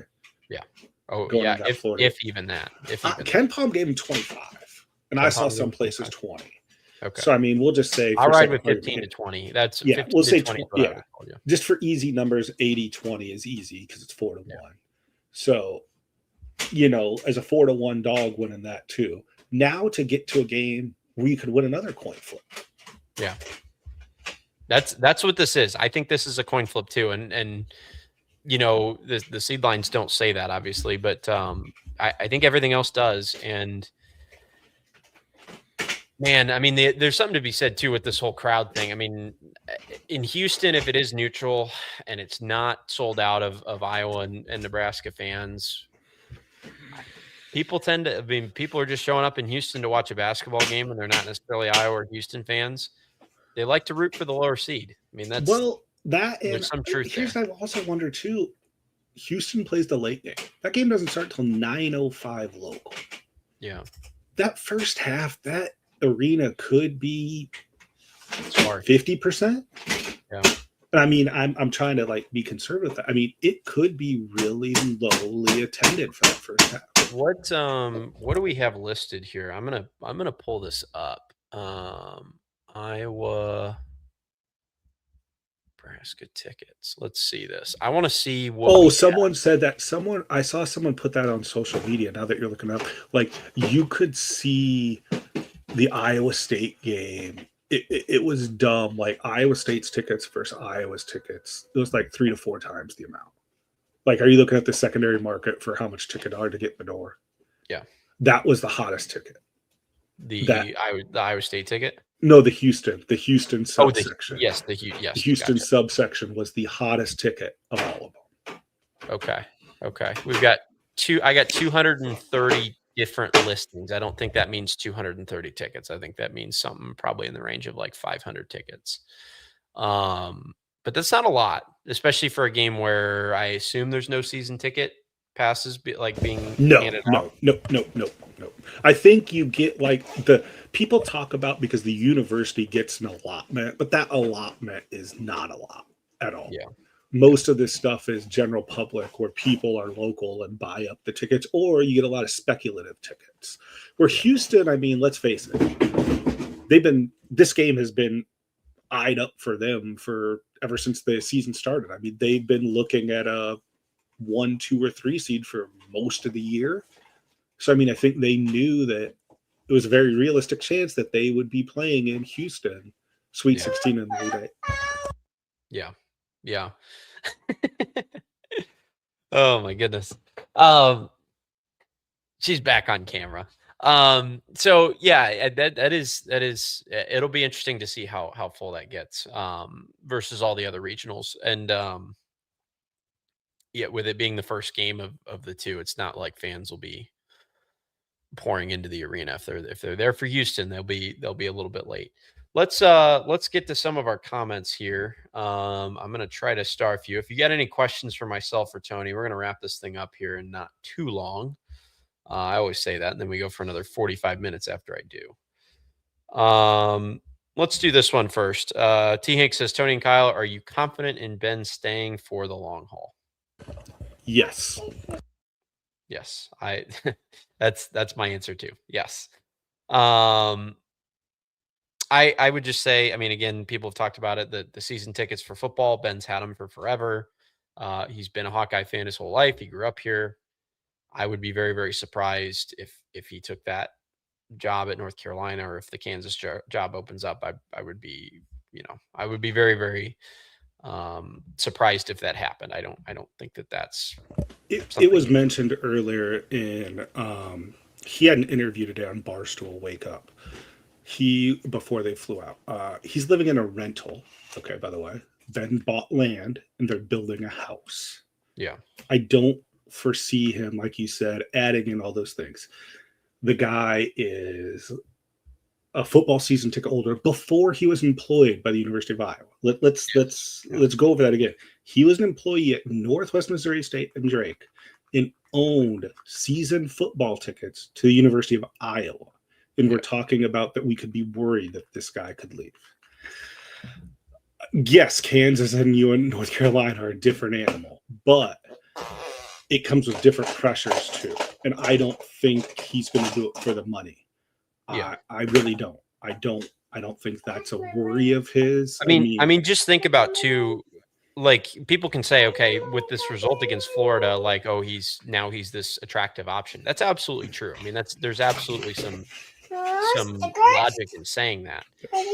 But there's also a lot of merit to be said in saying that he has built up in his first year more cachet than you could have possibly imagined at this stage in his career with Iowa, like more job security than anybody could have possibly imagined in his first year. I mean, he breaks that Sweet 16 curse. They win 10 games in the Big Ten, and really people look back on those results and they're kind of disappointed he didn't win even more.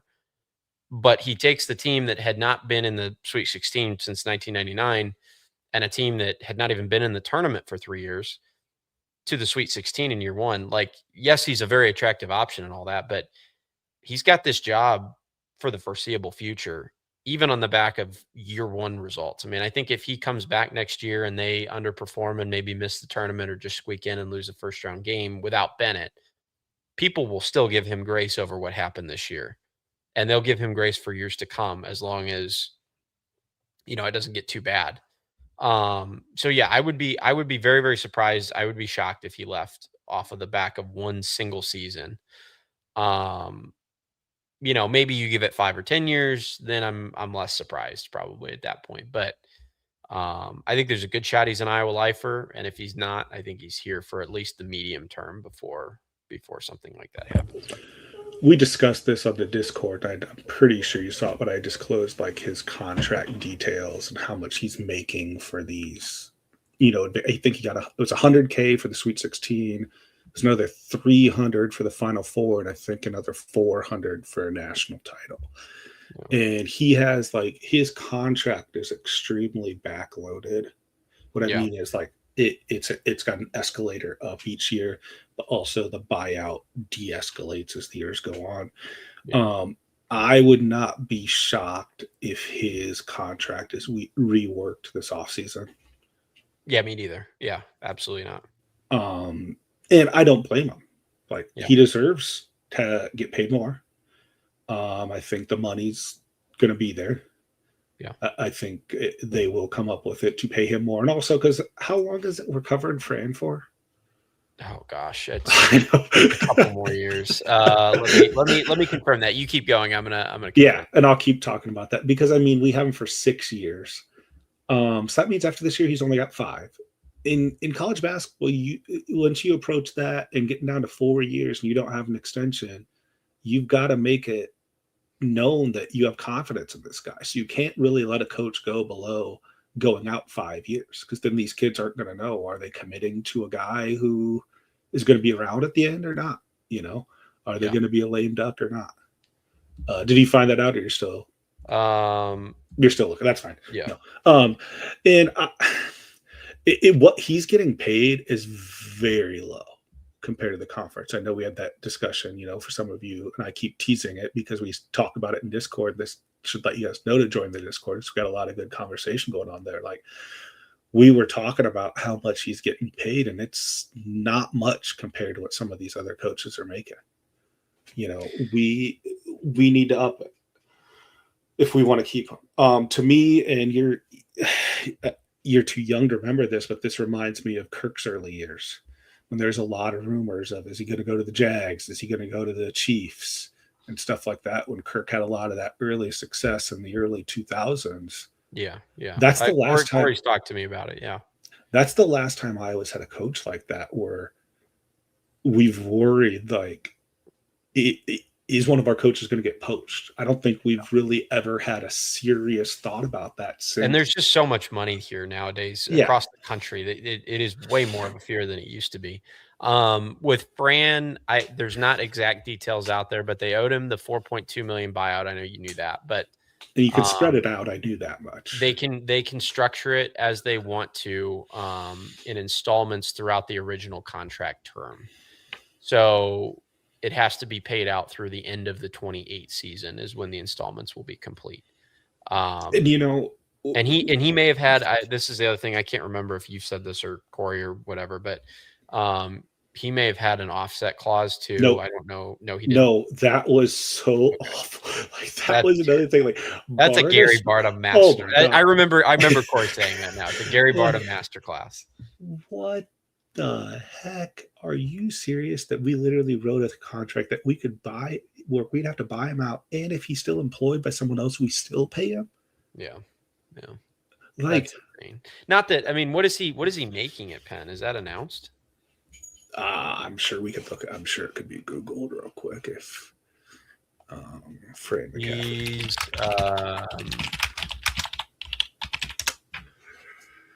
it's not publicly disclosed from what, at least from AI. Well, nah. Fran McCaffrey. Oh, 2022-23 season. Yeah. Yeah, AI is not saying anything for me either. But yeah, it's just like, because it's not a public school. Yeah. Right? So. I don't know. It's University of Penn. I think they're the state university. But either way, I mean, if it's public, it should be a public number. But it might be because people haven't FOIA'd it. Yeah. Yeah. You know, like, I don't think Penn cares how much he's making, and I don't think Fran cares how much he's making either. And you said something there that was interesting to me, that like how they could do the buyout. I almost wonder, like, you strike, well, you know, we're going to strike and we're going to have an influx of money coming in. We should, with donations to the men's basketball program. I almost wonder how much of that you could just say, okay, here you go, Fran. Bye-bye. Here's the rest of it. We're not going to pay you anymore. Here's whatever else we owed you. Now you're off. I mean, which would suck for Fran, by the way.